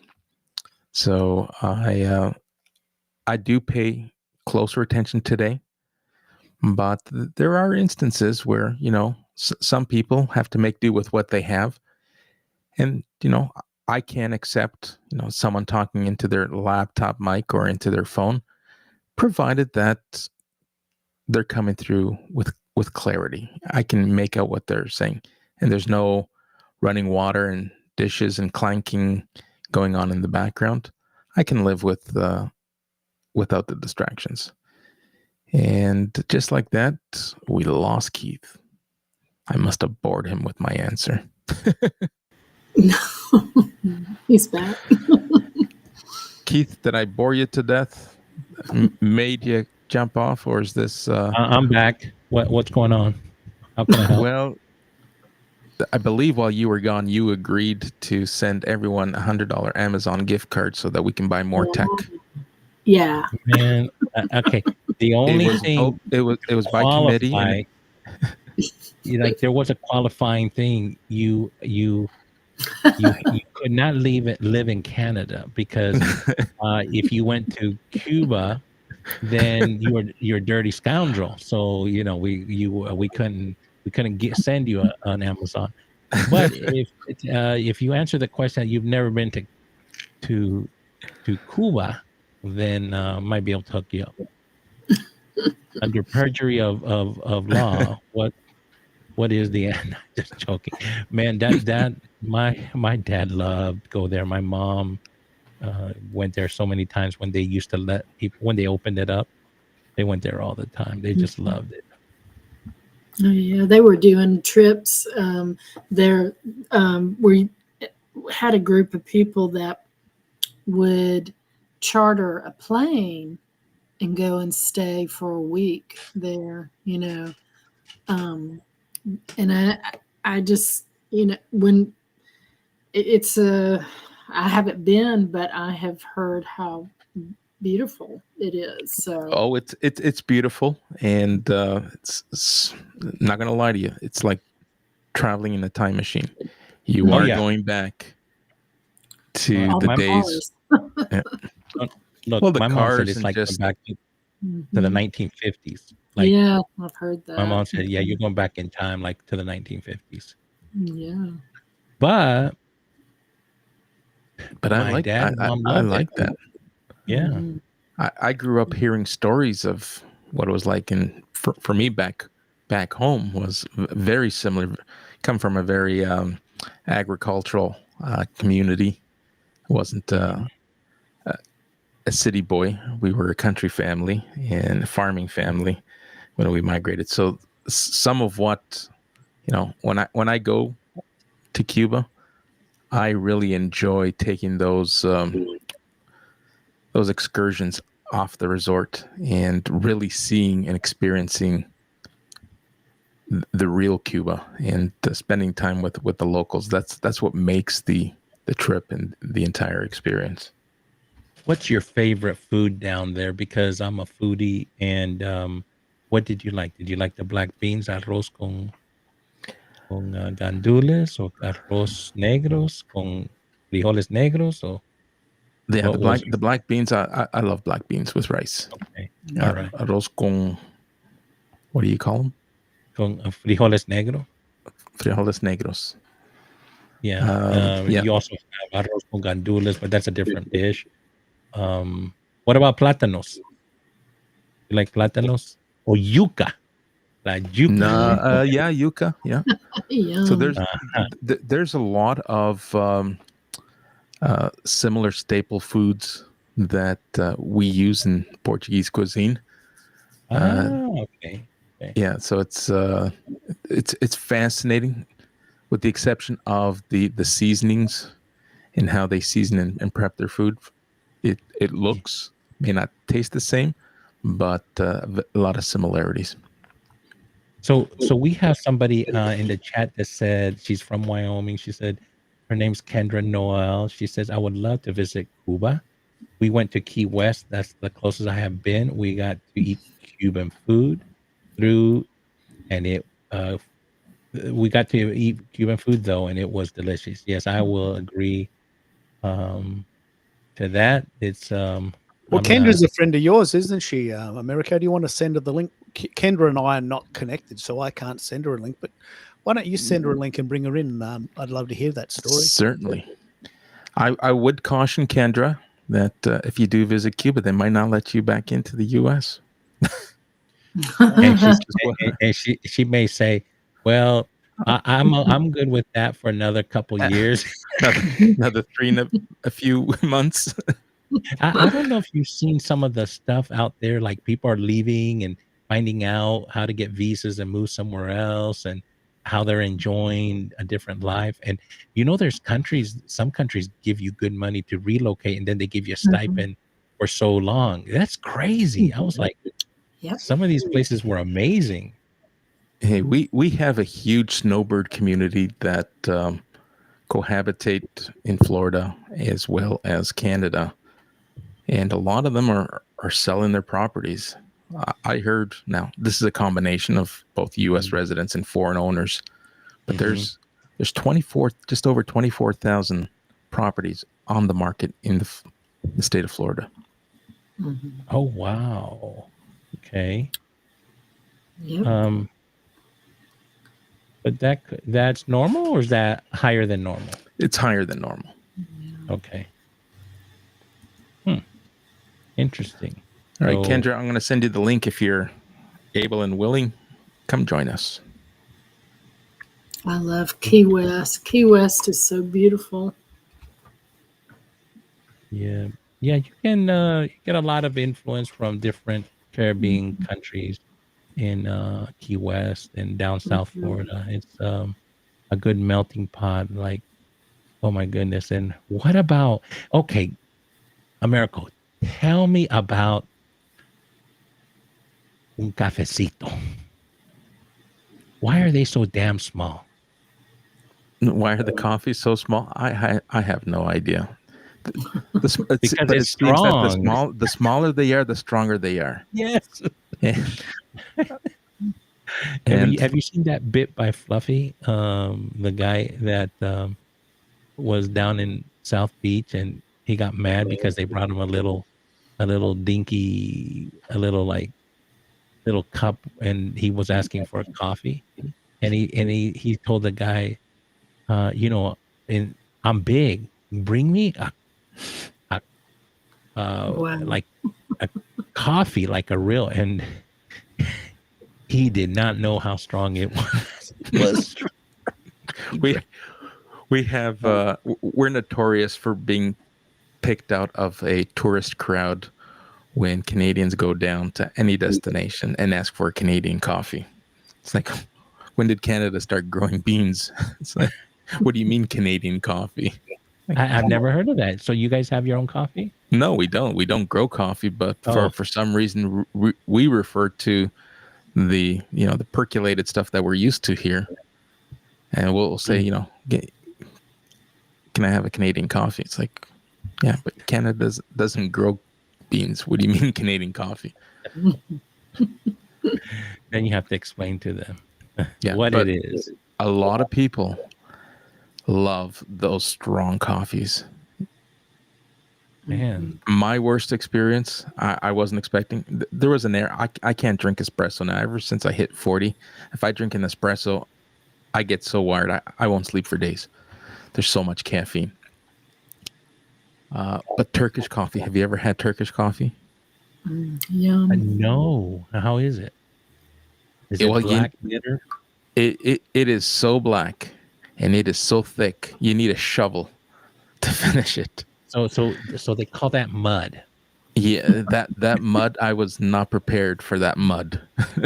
My first experience with the Turkish coffee, and I just chased it back, and it just found a mouthful of coffee grounds. It's like, whoa! All right, how do you consume this without spitting it up? and giving away that you have a mouthful of coffee beans or coffee Maybe grounds.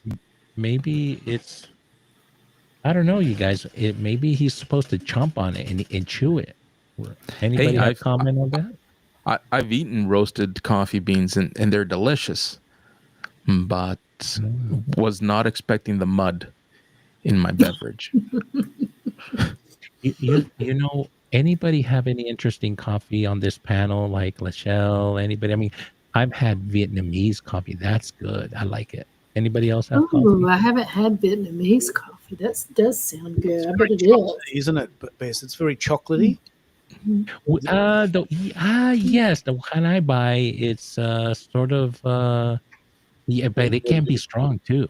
Also, it can be very Nice. strong too. The Vietnamese make their coffee with condensed milk. Yeah. So Vietnamese coffee is very unique in the sense that it's, first of all, it's a very different coffee. It's very light, it's very fluffy, it's very chocolatey. It's almost like cocoa. Right. It is coffee. It's very thin. And I had this funny story. I was coming back from Vietnam and I had a kilo of coffee in my bag, and I got pulled over by the security with several dogs barking. Mate, what are you doing? I said, it's Vietnamese coffee. He says, yeah, I know that. But what's inside the coffee? Coffee. Are you sure? Can I have a look?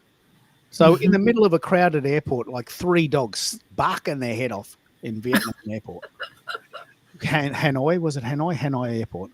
You know, and they came over to me and they're thinking, well, you know, you might just be an Aussie who likes coffee, but my gut feeling is there's something in there, because coffee is such a strong flavor that it hides a lot of other things.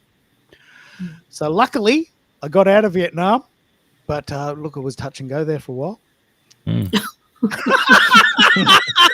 Weren't expecting that. So, you know, this is what we talk about when we talk about travel. Like, these are the stories you can tell.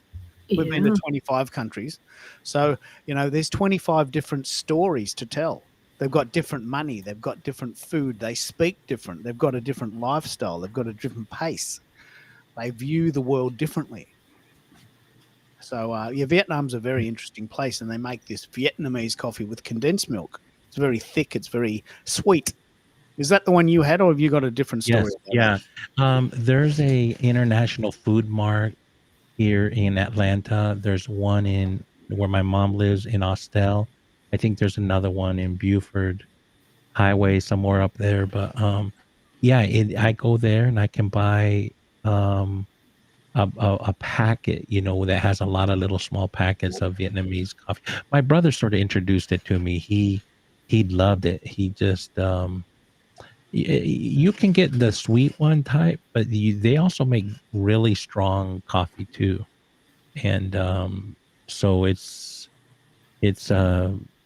yeah, you just have to know what you're getting into. But he was into the strong one, you know. It can be very strong too. Yeah, Vietnamese food there. Bez, do you have Vietnamese food?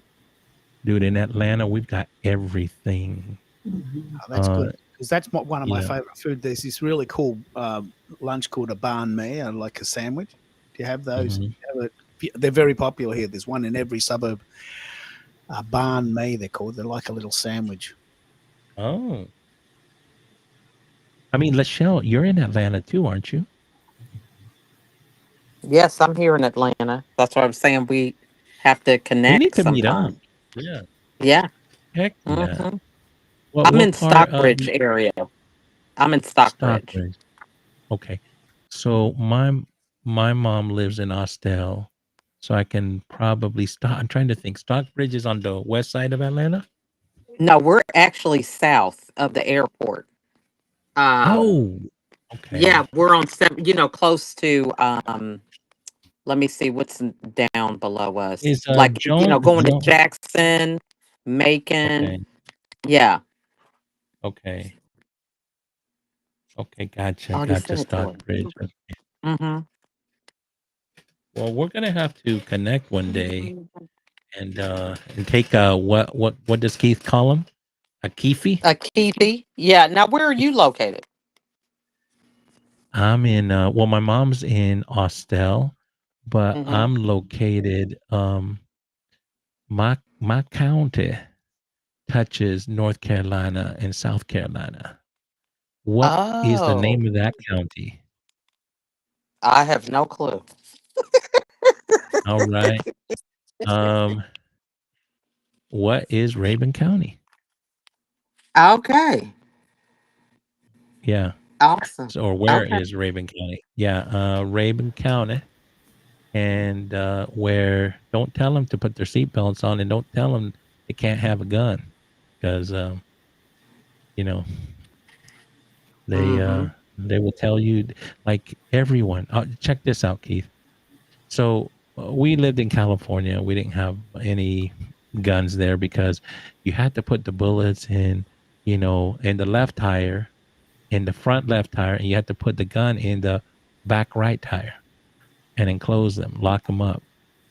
Actually, that's just being facetious, but you had to store them individually and locked in different parts of the car, right? Like they had to be far away from each other. So what's the point? By the time but anyways, come to Georgia, and one day I'm sitting in my office and I hear what to me is someone practicing with a high caliber rifle, and by the sound I could tell what kind of high caliber rifle it is. And my wife comes to me and says, "Did you hear that?" I go, "What do you mean?" "Oh yeah, they're target shooting. Don't worry about it." And it was pretty loud. It was high caliber. It was in the distance. And she said, "I counted 22 times." So I was like, "Oh, don't worry about it." And she calls up one of our neighbors that was a realtor. She was like in her 70s. And she said, "Oh, this happened, and she said, 'What's going on?' She goes, 'Oh, everybody's got a gun.' Look, honey, I got a gun and I'm in my 70s. Grandmas have guns up here." And my wife goes, "Well, we don't have any guns." "Well, you better go get some, 'cause and then she said, "Well, when when should we call the police? How many times do they have to shoot before we call the police?" And and she laughs and goes, "Honey, you call the police when they're shooting you and you're shooting them." And my Right. wife freaked out. She goes, I mean, she's in essence a True. city girl, and Yeah. she flipped and goes, "Where are we living here?"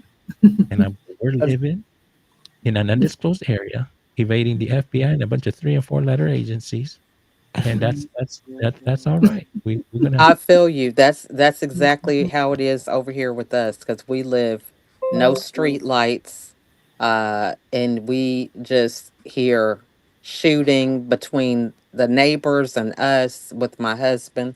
It's just that's just how it is out here in the country. So Mhm. I feel what you're saying with that. True. Yeah, there ain't no street Hmm. lights here except my neighbor has a light. It gets really, really dark, Hmm. and like Sasquatch dark. You know, Yeah. yeah. And I used to That- think, oh my gosh, am I even going to be able to be home by myself? Because I wasn't raised in the country, but it is so peaceful. I mean, I have no problem being by myself, and even though it is, we do see our share of animals, but it's very peaceful. It's nothing like I had imagined, and people actually call before they come. So you don't have people like dropping by and stuff like that. So yeah. Hmm. well, we got Rita up here, so Rita's another Aussie. Yeah, she's a Melburnian. Jump in, Rita. How you doing? Hello, hello, hello, my fellow Melburnian and everyone base. It's looking some good. I haven't been So here for ages. Glad to see both of you. So I've been good. I've been tied up probably the time you run the meetings. I'm in meetings. So this week is a bit quiet. So that's why I just heard, I just saw you doing live, so I thought I'd just hop in. Yeah. Well, what we're talking about today, Rita, is we're talking about the concept of a road trip, the Mm-hmm. idea of taking the online experience into the real world. And Mm-hmm. we've done that. You and I have met with Sherry, who came over Mm-hmm. from Auckland, and we met in a hotel by the water. Took a selfie. Yeah. But do you do that? Do you meet people in real life, or do you prefer the online world, or how are you doing your content? Tell us a bit about what you're doing for the people that don't know who you are. What do you want me to talk about? Meeting someone or content? Well, What's the topic about? what we're talking about today is the idea of the world itself is a very online Yeah. experience. Yeah. It's 2025, and we're all doing things online. Mm-hmm. But America, who lives in Toronto, has said, I'm going to jump in the car and I'm going to interview people up and down the coast. Yeah. And so I'm just interested. First of all, do you make your own content, or do you mainly consume content? And what type of content do you make? Content, it can be quite boring, but then if you want to get visibility, I do. I do content, not as consistent though. I try to do it at least a couple of times during the week. Normally, I would do for Facebook. I do try to do for LinkedIn as well, just to educate more about educating. So my content is very strategic though. It's more motivational. How I do it, it's purely when I work with someone. Every content I wrote, it's a real story. Most of them are Mm, real mm, stories. mm. And I know most of the people are experiencing these kind of things, situation. And I hear that a lot from people said, "Oh, you solved my problem." I said, "How?" I said, "By reading your content." I've answered someone's problem Yes. through my content. I've had a couple of times when someone has reached out to me, "I've been following you." Sometimes it's not about the like. I don't care whether someone likes my post. If it served you, you've learned something through it. Um, that's good as well. I do it purely to help someone. So this is how I do my content. Most of my content are real cases from clients I've And worked. how do you do it? Do you like to write, or do you do videos, or do you have a podcast? How do you prefer to make content? I at the moment I'm doing it purely through uh, normal post. But sometime I could do a video through it, but not I'm more sort of behind the scenes. So it could be like a reel or a story, something, just 2 lines on that. But I feel mainly I do post. So I do a long one. Probably I can break it into repurpose it, but it takes me an hour, sometime more than that to write something. This is how I do my post. Yeah, and you mentioned a very interesting thing. I actually asked the question, does anyone still use Facebook? You clearly do. Does it work? I'd love to know your thoughts. I haven't used Facebook for 5 years. Look, 5 years ago, I used to have it used to a lot, but I found over the last couple of years, it's normally dead. I've got a business page. So just purely for the sake of visibility, I normally do. I put it on there. I still use Facebook. I found it depends. It's really, I'm exploring new platform at the moment. Um, it is quite, I don't know, the algorithm has changed and it doesn't. I think probably everyone has got a Facebook page. Bez has got one because we are connected on his page as well, so he might shed some light on that, but for me it depends. um, I've tried different things. I'm testing and see what happens. um, but I don't have any goal out of it, just to gain visibility, and still the same thing, just to post and see what happens. Yeah, it is This is quite. good. Look, this is exactly what my show's about. If and America, I'd be interested in your thoughts, and also everyone on the call. I did a comprehensive poll about this, and Facebook is almost non-existent in for people on LinkedIn. Obviously, if you're using it and you're on Facebook, you would be using it. But for people on LinkedIn, almost no one uses Facebook anymore. What do you think, Bez? Am I making a stronger point there? But do you still use Facebook? Does anyone still use it?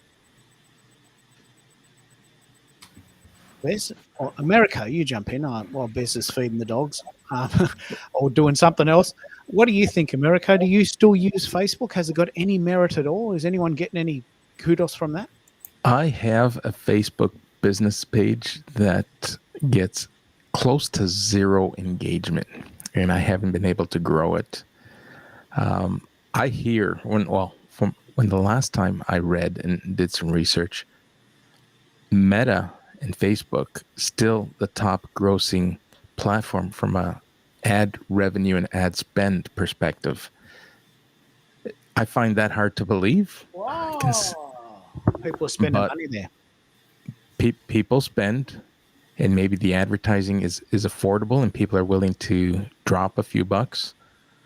But I agree with you. It's non-existent for me, and I'm seriously contemplating just closing that account because it is shameful to have 12 followers and nothing happening in that space. I honestly haven't used it since the pandemic. Honestly, I mean, my wife says I'm on the way home, so I use Facebook for family things. But as a business strategy, I haven't used that at least since 2020, at least. But that's okay. I've got a different mindset than most people. What about you, Lachelle and Lynn? Do you still use Facebook? Has it still got some merit? I'm very open to suggestions here. Now I use Facebook because some of my kids are on Facebook. I really prefer um, Instagram or LinkedIn, but Facebook has, I don't know, I guess I would say maybe curated audiences that are pretty loyal. And so it's just something that I don't have to post every day. I just try to be strategic with doing it at least once a week.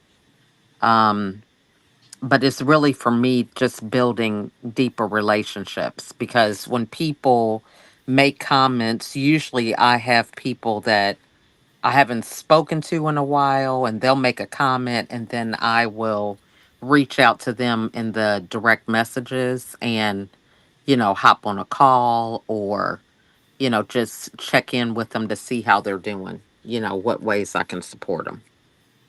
Yeah, it's still a relevant point. It has 3 billion users. So, Lynn, what are you thinking? Do you think that Facebook has a viable place in the sort of the business marketplace? I'd be interested. Well, I think yes, it does. Is it something that, it's not my favorite? I do use it. I think what works for me within Facebook, honestly, is my neighborhood Facebook. Yeah. So the neighborhood Facebook, that is definitely one because it's local and it's your neighbors, and so it works. Does anyone know a good plumber? Does anyone know a good plumber? Right. Yeah. I mean, and that's that kind of stuff. Exactly. Yep. The roof's leaking. Could anyone please come over? The roof's leaking. Shit. Right. I need it now. Because I keep asking, I see these Facebook. This is really funny, but I see these Facebook posts, and I feel like writing back. Haven't you heard of Google? Yeah, Why don't you do. just Google it? If the roof is leaking, don't wait for your neighbor to come over. Ring someone. Mm-hmm. Haven't you heard of Google? Oh, can someone recommend a really lovely lady in their 50s that can do nails in a pink color on a Saturday afternoon and makes nice coffee? Yeah. These are the sorts of posts you get on Facebook, like neighborhood. Oh, yeah, okay. Well, I do know someone who has pink nails and does your hair and makes nice coffee, but I don't think she works on Saturdays. Just Google it. Yep. I mean, Americo, this is my Facebook selfie rant. In the same way that I hate selfies on LinkedIn, I just feel like, because I know these people, I feel like walking down there and saying, look, haven't you heard of Google? I'll give you, have you got a phone? Just Google it. I feel like saying, just Google it. But then Carol said, my wife says, look, it's probably just a chance to have a chat. They're not really asking the question. They're just sort of reaching out because they've got nothing to do. There you go. There you go. So A lot of it's very loneliness. community-based. Yeah, there's a lot of that. A lot of it is loneliness. Sure, You're absolutely right. I'm exaggerating to make a point, and maybe I'm a bit of a hard ass, but I have got lots and lots and lots of lemons that way. Hey, lemon season's in. Got a basket out the front. 57, just near the corner. Just jump in. No worries. Don't bring the sniffer dog. So I have got a lot of lemons that way, but I love doing this show because I'm getting a bit of an echo. I'm just going to work out whose that is in a minute. But I love doing this show because we learn so much from each other. And we've been going about 2.5 hours, and I wanted to apologize for my terrible, terrible internet. I've dropped 4 times today. But I am taking October off to fix that. I'm gonna probably completely rewire the house and maybe even put up my own tower.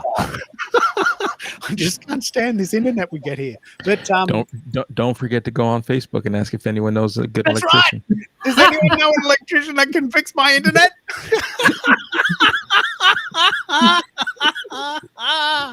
Does anyone know a bricklayer? So look, we are rocking it, and today we've been talking about the road trip, the social audio road trip. What we are doing, Rita, just to keep you in the loop about what we do on this show, is that we are creating content on a massive scale. We are ahead of the game. We're pushing the envelope. We're trying everything. What I might do now is I might talk a little bit about Repurpose 3030, which is a new idea I'm trying in November. I'm going to have October off for 2 reasons. I've got to rebuild my computer and install Windows 11, and I'm going to pull apart the house and rewire it so that I don't have these bloody internet problems. I'm really quite sick of it, to be honest. So I've just got to have a day off, a couple of days off. But in November, I'm going to do a really new show called Repurpose 3030. And the basic idea, and I'm really proud of this, is I'm going to examine every single repurposing gadget known to humankind, and we're going to pull apart how we can get this repurposing thing done. Because everyone struggles with this. There's no time in the day. Everyone's feeling it. So the basic idea with Repurpose 3030, and the dogs agree, is that we are going to collectively, as a sort of a community, help each other create a piece of content every day for 30 days from the collective wisdom we already have. We're not creating new content. We're mining the content we already have. Because it's November, so we would have already been going 10 months. I've got at least 100 hours of content I can mine. I'm just not necessarily looking forward to going through that, but I'm gonna force myself. So I'll let you go first, Americo. What are you thinking of this idea of repurposing? We all feel this, don't we? We've got so much content on our hard drive we just never get to, don't we? Well, I started to experiment ever since you sparked the conversation last week. I exported my analytics and my content from my LinkedIn profile, and it provides in chronological order the URLs for each of my posts. And for those who save it, you probably have it somewhere saved in your drive. But by extracting your data from LinkedIn, you can see based on engagement and impressions what performed well. So you're going to want to lean into repurposing a good performing post. So I experimented that. I do a monthly newsletter first Sunday of each month. And I took a newsletter from a year ago and I engineered a prompt with GPT.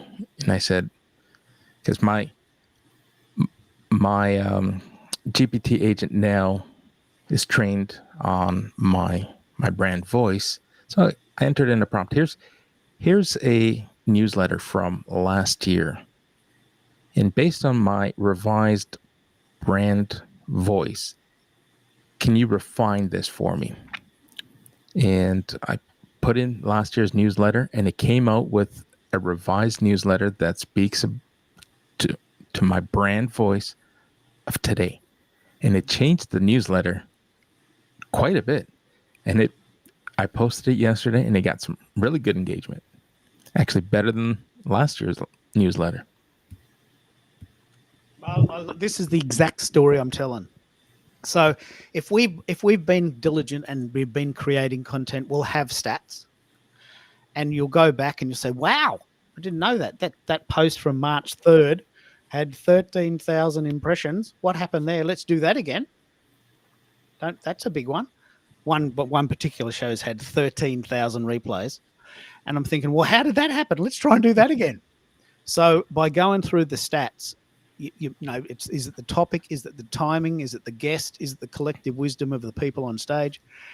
And this is what I'm going to do in November. I'm going to pull apart all the shows I've done, and I'm going to try and analyze why they've worked or not, and do them again. And I want us as a community to benefit from that. And this is exactly what you're saying, Rita. People will comment and say, "Look, I had no idea about this, Keith. I really love listening to your shows because I learn a lot." And that's sort of what you're saying with your posts, isn't it?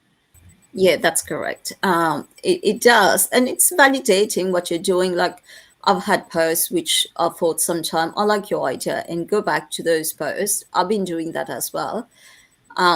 And thought, okay, what went wrong with it? Or can this, you can try to give it a new makeover or something different that I could have done better. Or try to tweak it and break it, because sometimes the posts are right, it's not short, and sometimes it's too long. So if you made something like short, sweet, and the key information is there, might be you may get they may get more value out of this. Yeah, we're very analytical. In fact, America uses the word surgical about his posts. He knows exactly what's going on. He knows exactly what works, what doesn't work. He does what works again, and he doesn't do what doesn't work. It's brilliant. Can you want to tell me about that, America? You have such a precise way of measuring your content that we can all learn from this. This is very, very inspiring. Well, a lot of it is experimental, and both yourself and myself, we have a tendency to try things that other people are either afraid to or don't have time to, and that's where the learning comes in. You get to understand what works well, what resonates, and show up where your audience is. So if we're using the same examples that we're just talking about, hey, and I believe it was Bez who some time ago mentioned, when you post on LinkedIn, the algorithm has a tendency of pushing your content to maybe 2-3% of your community. And if it gains traction, it'll open it up to a larger audience. That 2 or 3% from a year ago will be a completely different 2 or 3% this year. So even if you just copy and paste and leave your content the status quo, make no changes to it, you're going to get new sets of eyes on it, and it might take off. I just love this, and I love that we're learning from each other. So I do robust experiments, and this show is mostly about exploring those experiments. But America also does really, really robust experiments, and we learn from each other, and we try things. So I'm getting about 10 new connections every day, so 70 a week. So as you said, I reached 20,000 connections in May. I'm going to reach 22,000 by the end of the month. So there's 2,000 people that I didn't know a year ago. They haven't seen my content. They probably didn't even know I existed. So as we build our following and our connection rate, which is different, We reach new audiences. We reach new heights. I can feel a song coming. I can feel a song coming in. There's some sort. This is I can imagine it me at the Super Bowl. We can reach new people. We can reach new heights. We do this because it is hard. By the end of the decade, we plan to have 10 million followers. No, I'm sort of channeling my inner JFK now. So if you're interested in a hack, I'd love to share a hack from one of my recent tests. So last week I had shared how disappointed and difficult it is to build a community within our own borders. I find that most of the connection requests that I make that go stale are typically from Canadians. Now, that could be for a multitude of reasons.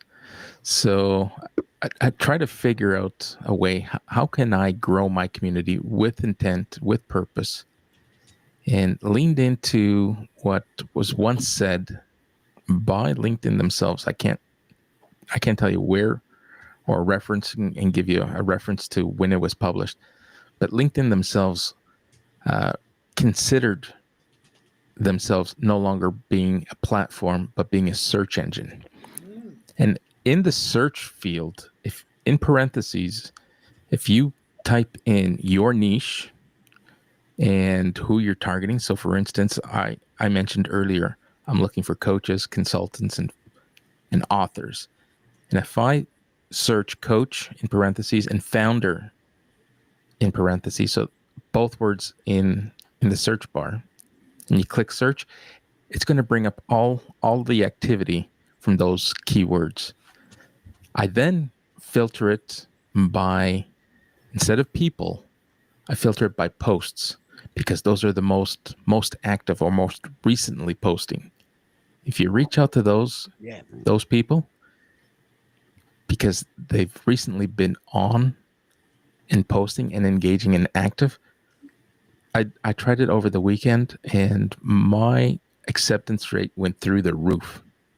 Let's pull this apart. I want everyone to learn from this and to share what they do. So what you've done, this is genius.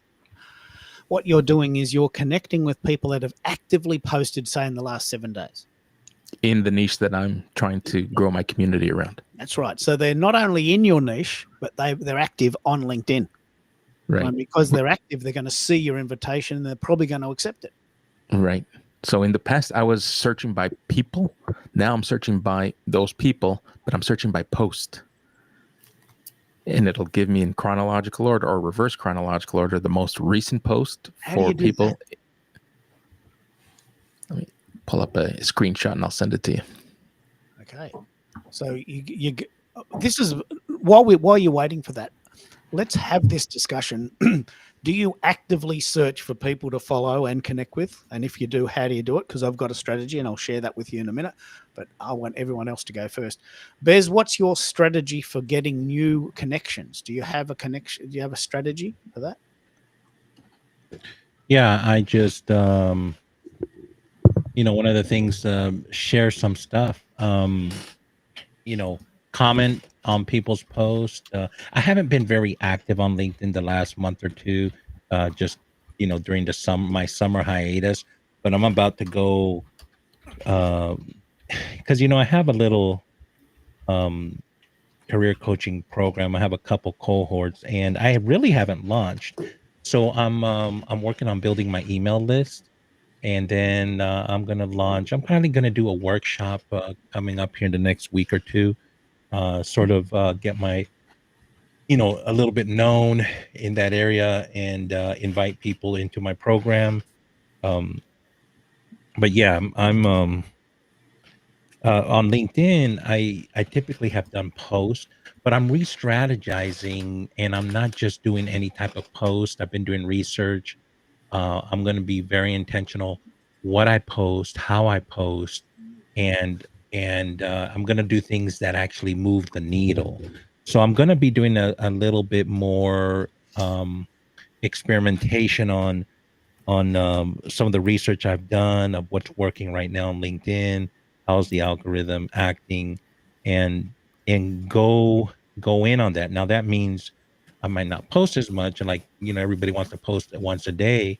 I may just post Monday, Wednesday, and Friday, and that will be good enough. And then just find you know be very intentional of what I want to do, and even follow other people and get involved in commenting on their stuff. But I have to be guarded in my time, right? Because I don't have unlimited time. So but when I yeah, so and I'm going to experiment with newsletters in LinkedIn, but I'm going to figure out how to get them what they call deplatforming, which is how do that guy go from LinkedIn and get them off LinkedIn and onto my ecosystem, my email list or whatever, and then start having conversations with them, the people that are interested. So um, there's quite a bit of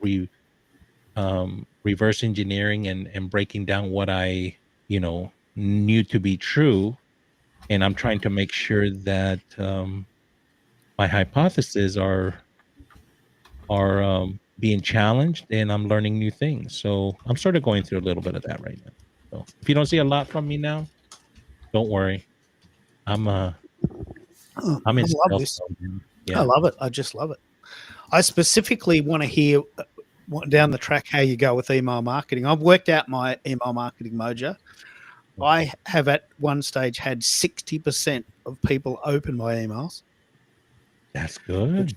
which is not bad, but I cannot get them to click on the link. Cannot, will not. So, and I know that that's because I don't like to write and I'm not a good writer. And I don't particularly want to be a good writer. I can't be bothered learning it. So Right. that's okay. I can see that that email marketing will work for people if they can write. So I can Well, get mhm. 60% of people to open my emails, but I cannot get them to click the link. So Keith, have you know how to talk? So have you thought about talking and getting your voice transcribed and then turning that into a written content, because it is your voice. You're just all right, this needs to be edited, but you're 80% there. I mean, shoot, you might be 90% there with minor editing, and there you go. You got a blog. Yeah, I do You got write. an I email. do write as I speak. Okay. What about you, America? Do you want to pick up on this? You and I both have atrocious record with email marketing, don't we? Yes. So last week I was sharing with Bez my success rate. So I'm now, as of yesterday, into week 10 of my nurturing campaign. I did clean up my list a little bit yesterday and purged and suppressed, I'd say maybe about 20 emails. But same idea. I've seen some of digressed over the last couple of weeks. My open had dropped to 25% for yesterday's blast, and click only 1%. So my email list has grown over the last 10 weeks, but the results are atrocious. Yeah. Now, I've got a theory about this. So I'm very interested to hear people's thoughts. One theory is that I can't write. That's one theory, and I'm happy to wear that. But my gut feeling is that people don't want to click on links anymore. That we have an insane distrust of clicking on links. So my emails are, here's a really cool poll that I'm doing for my community. Can you vote, please? And if not, no worries. Here's the show that's coming on this week. Please come. And here's what it's about. It's a very elongated email. It's very good. I'm very proud. The email is very, very valuable. 0% people click on it. Now, it's either that my writing is terrible or people just don't want to click on links anymore, which is and probably a bit of both. So my gut feeling is I could spend a lot of time working out how to speak well, speak proper, but people just do not want to click on links anymore. So you and I both, Americo, have had this exact experience. We're doing robust experiments on this. Like we are robustly experimenting with our cohort. So you are onto something. I totally agree with everyone being really tight-lipped around why they're not opening it. And you may have nailed a huge percentage and tied to cybersecurity. We're so worried about what's behind that link and whether it's a secure link that we're reluctant to open it. So the silver lining, despite not having a solid open and click rate, when I look at my analytics for my website, my recent visits are up 40% compared to the last 7 days. So people might not click or use the hyperlinks in the emails, but they are going to Google and putting in my company name and saying, let's see if this person is legitimate. So they are visiting the website. So that's what keeps me going. That's what keeps me believing that this isn't a lost cause. The results may not, or the optics may not seem like email is working, but somehow indirectly it is making its impact elsewhere. Yeah. It's good, but there's only so much time. I know that people are so enamored by email marketing, and there's all these people selling courses on it. And I've tried it. Doesn't work for me. I've tried it for years and years and years. Years and years and years. So I'm in there. I'm in the trenches doing it. It just doesn't work for me. It doesn't work for my cohort, my style of presentation, my style of talking, my style of content. But I think my gut feeling is that people just do not want to click on links. And I think that's the essence of what it is. Because I can get people to open the email and read it and even respond back and say, hey, that was a good email. I'll come to next week's show. Thank you. But I cannot get them to click on the link. And I think I've nailed that. But I want to know, Bez, if you get stats that prove that it works, I'm happy to try those experiments too, because I've been doing this for years and years and years. And I don't believe the bullshit people tell me. I have to try it myself. I'm not a bullshit believer. I've got another song coming in. Daydream believer. I'm not a bullshit believer. What do we call that band? We'll call them the Hunkies, maybe? The Hunkies. Daydream believer. I'm not a bullshit believer. I'm going to do a little bit of a 60s thing there. Hey, are we going to get shut down? Didn't you get shut down the other day because of your vulgarness? Vulgarness. Use the B word, not the F word. But I want to take this time to examine what's working on LinkedIn, because we are on LinkedIn. But Bez, I now have 38 versions of that song. Wow. Guess what? You're gonna like this podcast, the latest Michael Stelzner podcast. He interviewed this Druzy or this guy, and it was about music, and the guy used Suno and another one. But you're gonna Udio? Yes, Udio, that one. Yeah. Mm-hmm. And he compared. Well, yeah, he said they're both good. He didn't really care. It's more about applying your just keep. He made. So he got one song that got over 1 million. It went viral, mini viral, went over 1 million hits. But he produced that song, multiple versions of it, like sort of what you did, and he just kept putting it out, and he let the people decide, and it was amazing because he just did. It was I'm gonna share this. I'm gonna find this and share it with you. But Yeah. you're gonna enjoy this Yeah, podcast. well, there's this might be unique to Australia, but there is a robust legal movement in Australia about AI music. And your dogs are agreeing with me. They want to sing the harmonies. They want to sing the harmonies. Can I sing the high part, Dad? Can I sing the high part, Dad? I can speak dog. So can I sing the high part, Dad? So if your dogs are barking in Australia, does it mean the same thing here in North America? I don't know. Geez, that's interesting. Maybe down under dogs. When my dogs are barking, my feet are sore. Ah. Because it's cold? Is that the same in the US? No. I like it. Your dogs, but sometimes over here they say your hush puppies are barking, right? Right, Lynn? Yeah, that's good. But I understand what you're saying when you say your dogs are barking. Yeah. So in Australia, there's a robust, vigorous legal challenge to AI music here. Vigorous legal challenge, right? So there's no way I'm putting music out to be listened to by the masses because they're just going to take me to court.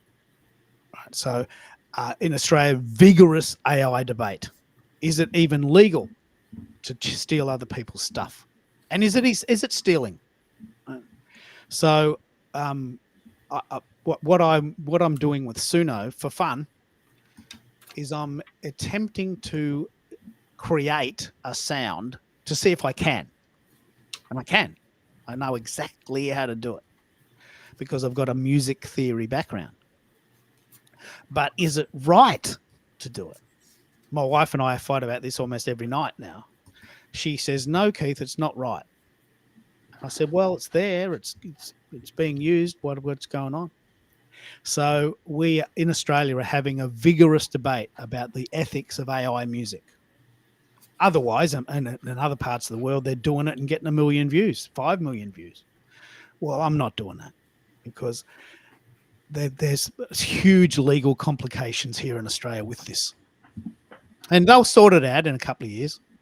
I want to share a story. You may not know this story, but there's two very, very different outcomes. Led Zeppelin was taken to court by their support band, who wrote a song very, very, very similar to Stairway to Heaven, which is a very simple chord progression down in A minor. And the court said, well, it's a pretty generic progression.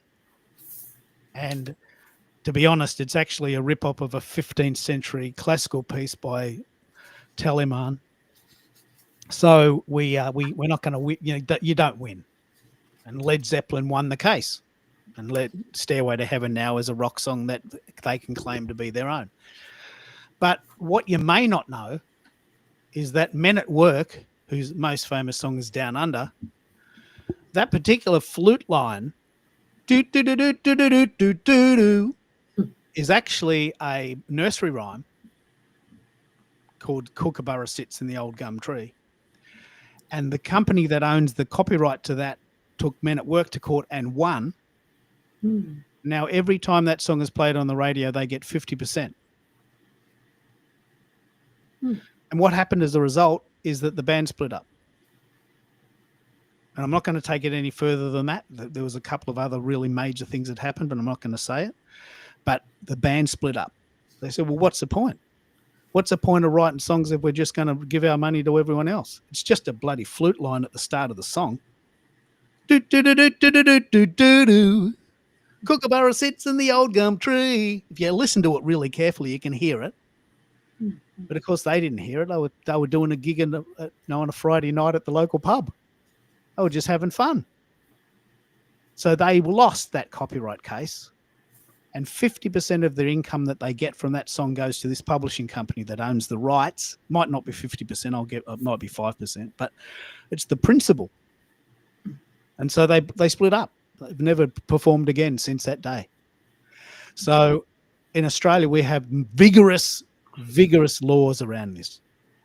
And we're still all debating whether it's even legal to do it. So I'm just doing it for fun. and I'm making sure that everyone knows that. But of course, it's a very hugely debatable topic. Rita, do you know what we're talking about here? Have you got some understanding of AI music? Have you heard this story? No, I'm curious to know what's going on. If you want to Google a band called Velvet Sundown, Yeah. someone, obviously a person, created a fabricated band called Velvet Sundown that sounds exactly the same as a 70s band Oh, who shall remain nameless. And they created an album which has been number one on the Spotify charts and had 5 million downloads. And the band has 2 million followers. And the band doesn't exist. It's a guy in a room with a computer making songs. Might be a girl. We don't know yet. We haven't found them. So this band, Velvet Sundown, has created an album of songs which have had collectively 5 million downloads on a band that doesn't exist. wow. And we're all discussing, is that right? Is that fair? Is that good? And so, yeah. That's interesting, though, because AI has raised concern as well, whether it's music, whether it's copyright of your post as well, your content. Yeah. Well, because it's so easy to copy other people now, and so the way I've done it, I'll send you some links to this. And this is a very good example. I'll play this now, and we'll have this discussion afterwards. On one of Americo's shows, I'll just set this up. On one of Americo's shows, the guest didn't arrive, didn't come, just left him in the lurch. This happens to us all the time, right? Mm-hmm. So he said, "Oh, mate, can you just come on the show and help me out? Can we just do a bit of a fun thing? We'll make it up. I don't know what we'll talk about, but I'm sitting here and no one's there. Can you come, please?" So we did this show randomly on a Thursday, and we kept coming up with this phrase: be seen, be heard, be remembered. And I said, "Mate, that is such a fantastic name for a song. I'm going to play around with this new Suno thing, and I'm going to write a song called Be Seen, Be Heard, Be Remembered." Right? I didn't write it. Suno wrote it. And then I thought, I'm going to try. I've got 38 versions of this song now. I'm going to try and write that song in every genre musically known to mankind so far. I'm up to 38. I've already decided I'm going to do a status quo version, and I've also got to do a Monkeys version. But here is the Naughties auto-tune version. So just imagine, it's the early Naughties, say 2002. It's early 2002 when you're listening to Triple M or whatever rock station you have in your town, and have a listen to this. I reckon it's pretty close. Be seen, be heard, be remembered. Online events bring the world together, and the replays just go on forever.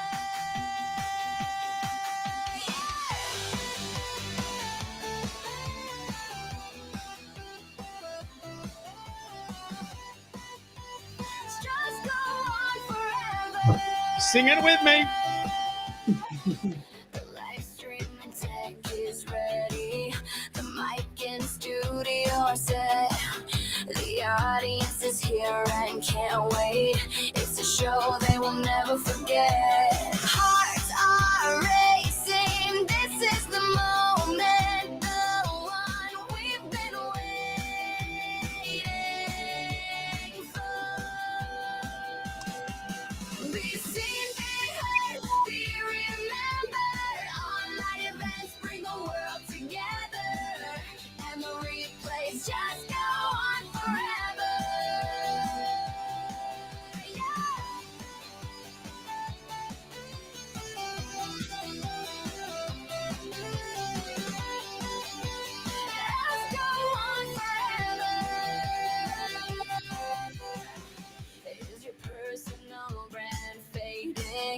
choices, online events, social authority rising, the engagement intense. Followers keep moving, your network stands. We're chasing awareness, we're closing the deal. Here's our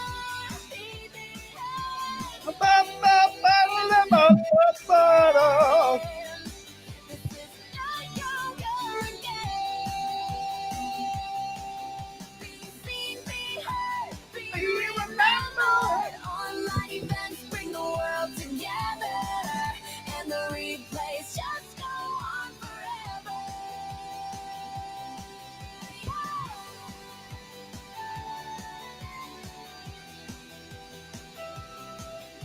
Events are the spark, audience the fuel you crave. They said it would never work, now you wanna go live again. Go live again. You no longer fade, you no longer hide. You're born to ignite, you're the energy burning bright. Be seen, be heard, be remembered. Online events bring the world together, and the replays just go on forever. Be seen, be heard, be remembered. Online events bring the world together, and the replays just go on forever.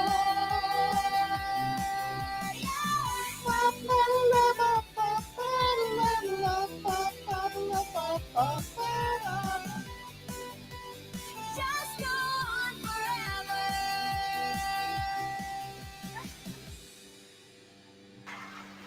Oh, thank you. Thank you. Thank you very much. Oh, love it.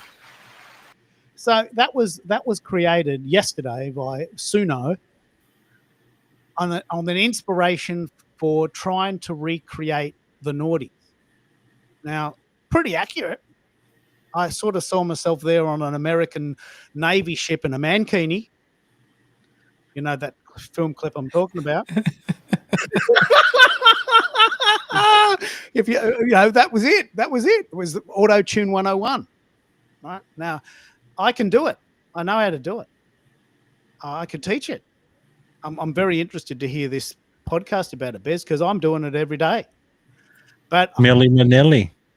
is it right? Is it right? I don't know. In Australia, the answer is no, and there's legal challenges around it. So I live in Australia, so I'm pretty keen to keep my house. So I'm not going to do it. But there are people doing it, and it's not that hard to do. Right? I can teach you to do it. But America, you were saying that it's not that easy to do. What am I doing that you can't do? Well, I'm chalking some of it up to the prompting and maybe just my musical savvy. Maybe I just don't know enough about music, because I can enter in a prompt. Hey, I'm looking to create these. I want these lyrics to match up with a 90s rock vibe, rock band, using iconic tone, and it will not come up with anything close to what you're doing. Well, let's have a listen to this podcast. We'll get him on the show, him or her. Because I studied music for 10 years. I know exactly what I'm listening to, and it's really fascinating. Like I had this. I was in Woolworths. We have Woolworths here, and the speaker was distorting. And most people, they go into Woolworths, they do the shopping, right? Well, I go into Woolworths, and while I'm doing the shopping, I'm listening to Woolworths radio on iHeartRadio, right? And you can have this at home. And I went up to the girl. I said, "Look, do you realize your speakers are distorting? Like you were playing this really cool 80s song, and I couldn't hear it because I think the speaker's broken." She goes, "What are you talking about?" Man, I don't even hear the music. I mean, I'm here all day. Yeah, I know, but there's a speaker going, and I think it's broken. I'm just near the tofu, and I couldn't concentrate because it's distorting during the solo. And so, like, I live in a different world. I hear things people don't hear. So what's happening now is I'm listening to songs for fun, and I'm going, okay, I can hear what they're doing there. This is what you say in America. I can hear what they're doing. I can see that that's a really sort of snappy snare. Like that's a phrase, snappy snare. And I can hear that there's this elongated guitar solo, and I can hear there's harmonies in the chorus, and I can hear the lead breaks using a Fender Stratocaster. I can hear this shit. I can hear this stuff now. And it's a bit of a curse because I'm walking around the world. I'm like this rolling encyclopedia of musical theory. And finally, I've got a use for it. So they didn't fix the speaker, as you can imagine. Did they ask you to leave and not return? Yeah, the thing that's really, I don't know if you have music playing in the supermarkets, but there's they always seem to play this one when I'm there. Please respect the rights of others, and if you don't, police will be called. And I'm thinking, hey, I'm just getting margarine. I mean, what am I doing? I'm not doing anything wrong. What, did I open the door wrong? If you don't close the door, we're calling the cops. I always seem to get that one when I'm shopping. But please respect the rights of others, or else the police will be called. I'm thinking, hang on, I just want a couple of bananas. So anyway, I hear the world differently. And as you said, America, you can't unhear this now, can you? No, you can't. Once it's brought to your attention, you hear it all the time. Yeah. And I wouldn't say that it's a curse. It could be a blessing and a curse, because I have a newfound appreciation for some audio that I was totally oblivious to, and have a newfound respect for those who are trying to put out quality audio. Yeah. Right? Yeah. This is what we were saying about being on the boat, Lynn. You know, you probably want to have good quality audio for yourself and for your listeners. And it's a very dicey sort of two-way flow. If the quality of the sound is no good, no one will listen to it. But if you've got too much tech and people have got mics in their face, they might close down. And imagine if I walked up and down the main street of Box Hill, which is a suburb of Melbourne, and I've got a mic in my hand, and I go up to this vendor and go, "Hey, mate, what are you doing? Do you use social media?" And it's Keith Keller from KKFM. You know, what are you doing? I'm recording this live on LinkedIn. You know, I know I'm just selling veggies. Can you go off? Can you back off? You know, they might get a bit frustrated. So you've got tech can be used for good, but also it can be a bit intimidating, can't it, for people that are not techie? Yeah, Absolutely. Yeah, I agree. Mm-hmm. Yeah. So my shows are very unique in this sense. We've been going 3.5 hours, and I've sort of hit my second wind. I think with a bit of luck, I might even make sunrise or sundown. You know, I'm rocking. I'm really in the zone. So, Merico, I'd love to hear how we can translate this to the social audio sound or the road trip for you. Do you think? What do we need to do? What I'm really interested in is what do we need to do to get people to say yes to you? What do we need to help you with? What's the missing link?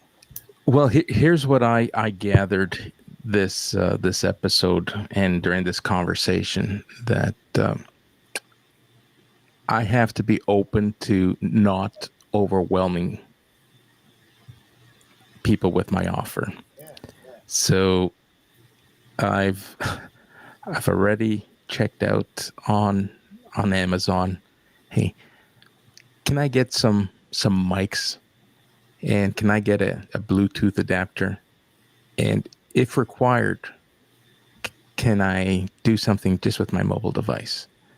Would that open people up and not be as intimidating? So, hey, I think I'm going to go shopping again after this show. Oh, wow, let me come with you. So I love this.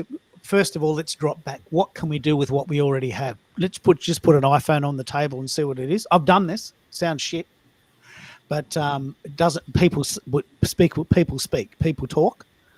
So you've got the real conversations that just don't sound good. But if you put a mic in their face, they might just not talk at all. Now, if we took an audio clip, an MP3 that we saved on our mobile device, we could clean it up with Audacity, couldn't we? You could, yeah. We could clean it up. As long as there's not a lot of background noise. And we're doing a whole show on Audacity in a few weeks. Audacity is such a killer program. It's quite easy to use once you get your head around it. It's completely free. And I've been using it for years. It takes a bit of getting used to, but you can do miracles with it if you've got the time. So there's a couple of things around content creation. There's the content creation part, and then there's the content curation part, which is turning into something that's worth sending out. That's why live streaming is so good. I start at 10 o'clock. It goes for as long as it goes, and that's it. Then I go and have lunch, and Carol comes home, and we make a meal and watch television. Yeah. So this is my content creation strategy. I do live streaming. If people miss the live call, well, that's on them. If they want to watch the replay, they can do it. But I do very little editing. And that completely frees me up to be myself. And we create miracles on this show, don't we? Yeah, we do. Yep. What I might do is I might wrap up. We've been going for almost 4 hours. I've been dumped 4 times on my dinky little internet. So that's probably a clue. But why don't we give everyone a chance to wrap up? Reading, why don't you go first? What is your main takeaway today, and how can we help you? What are you thinking, Rita? How can we help you? Got you there, Rita? We lost you? It looks like you're still there. Give it a couple of minutes. All right, I'll come back. And now a word from our sponsor. You're listening to KKFM with Keith Keller in Melbourne, Australia. Bez, what do you think? Are you still there? I'm here. What's up? What do you think are the main takeaways today for you? Oh, shoot. I came in at the very end. Travel and content creation with the travel that Lynn's going to do. She has an opportunity to interview people, and she's considering investing in the PodTrack P4 and then record video with her phone, which is not bad. What other takeaways? We talked about LinkedIn. Can you send me that podcast with Michael Stelzner? Yeah, let me do that. And we just talked about Americo and his trip on up in Canada, since he can't come down here in the U.S. for right now. He's got to go through a cleansing process, and sorry to hear Americo.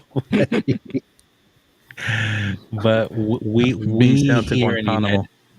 here in the United States probably be the one taking getting cleansed. So it's not you, it's us. We're smelly, and we just can't smell our own stuff. That's the problem. So but yeah, no, it's all good. A really interesting show with many topics that were covered, and we got Rita in. What do you think of your Behringer mics? Would you recommend them for $50? They're pretty good. Oh yes, I would highly recommend them. I mean, that's the one I'm using right now, the 8500, and it's not bad. It's a really, for the price, come on now. I mean, you can't beat that. So Americo, highly recommend. I'm using it every day. And if you can't get the $20 one, well, just get one mic and take your 20 times 2, got 40. Get maybe all of us can pitch in 250, and you got your 10 there. Yeah. What do you think, Americo? Do you think that's a good deal, the $50, 8,500? Well, it is definitely an achievable and attainable alternative. I don't know how much longer I'm going to give this back order and supply chain issue, waiting for the SL84 or 85. Yeah, well, everyone's out of them. I mean, Walmart's out of them, Best Buy's out of them, Australia and Amazon's out of it. You're out of it. Yeah, there's a global shortage. They can't make them fast enough. Yeah. And maybe, no pun intended, but maybe there's tariffs holding supply chain up. Could be. Yeah. Mhm. But this is the chart for your SM58, which costs you $120. This is the graph for the one that's $50. Quite similar. Like a lot of highs, base roll off there, just in case you want to know what we're talking about. This is the chart I use to find out good sound. Like there's science behind sound now. I didn't know that. I knew that I could hear things, but I didn't know what I was hearing. There's science behind this. So, you're going to get crisp presence, clarity. You might miss out on a bit of the bass rumble. And you're going to drop off there on the bass, but you're getting this really lovely peak here on the. So, for $50, and more importantly, the foam case, I don't think you can go wrong. Mhm. You give it a month, give it a month or so, and you can get them for $20, but there's none available. We can't get them here either.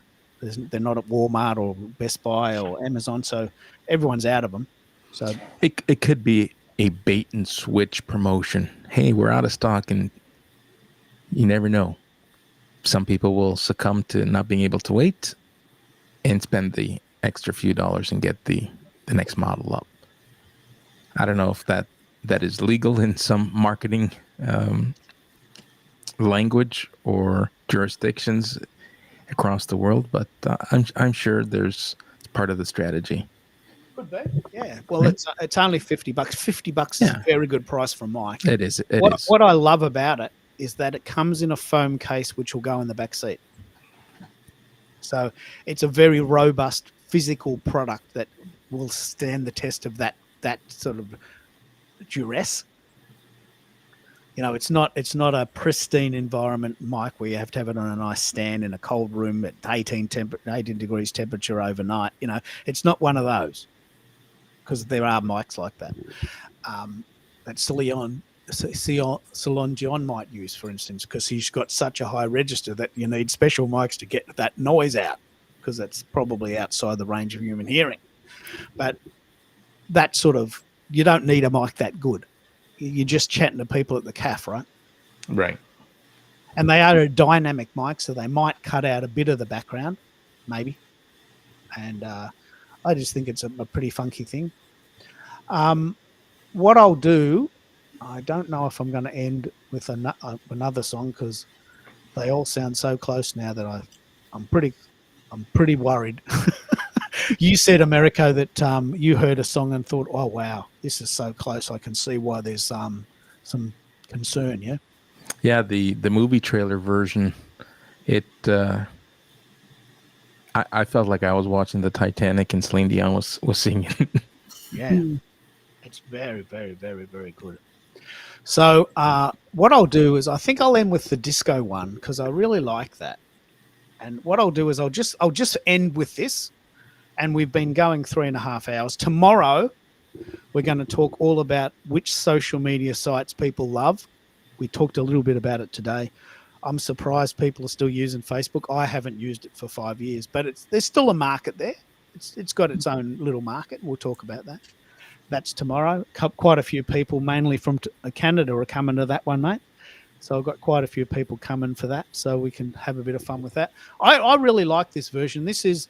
Just imagine, there's this beautiful girl working down the street with flares on, because flares are back in. She's singing a song that could have been sung by Donna Summer, but probably channeling Agnetha from ABBA. And when you hear this reference, you'll know what I mean.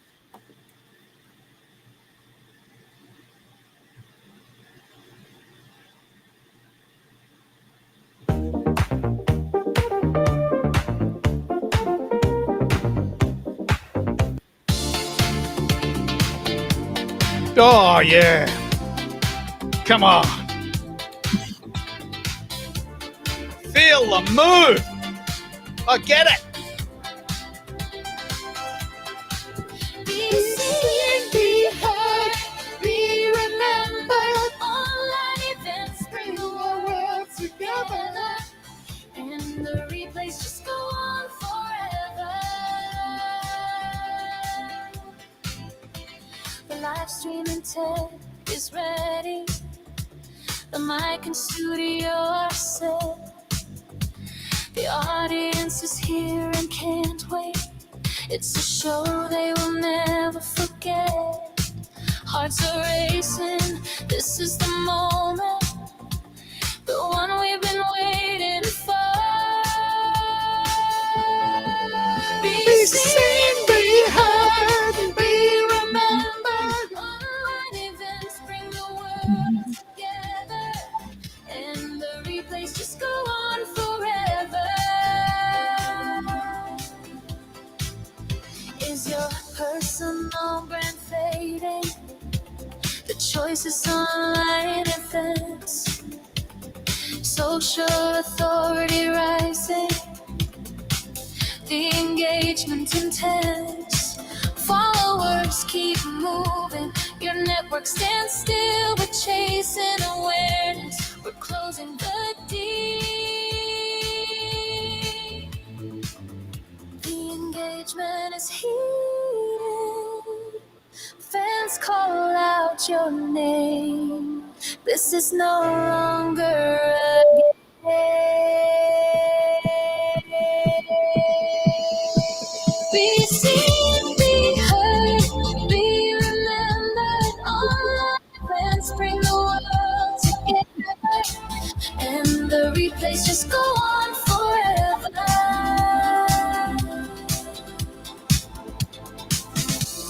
Events are the spark, audience the fuel you crave. They said it would never work, now you wanna go live again. You no longer fade, no longer hide. You're born to ignite. You're the energy.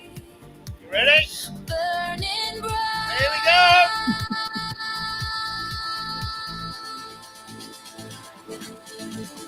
Be seen, be heard, be remembered. Online events bring the world together, and the replays just go on forever. Be seen, be heard, be remembered. Online events bring the world together, and the replays just go on forever.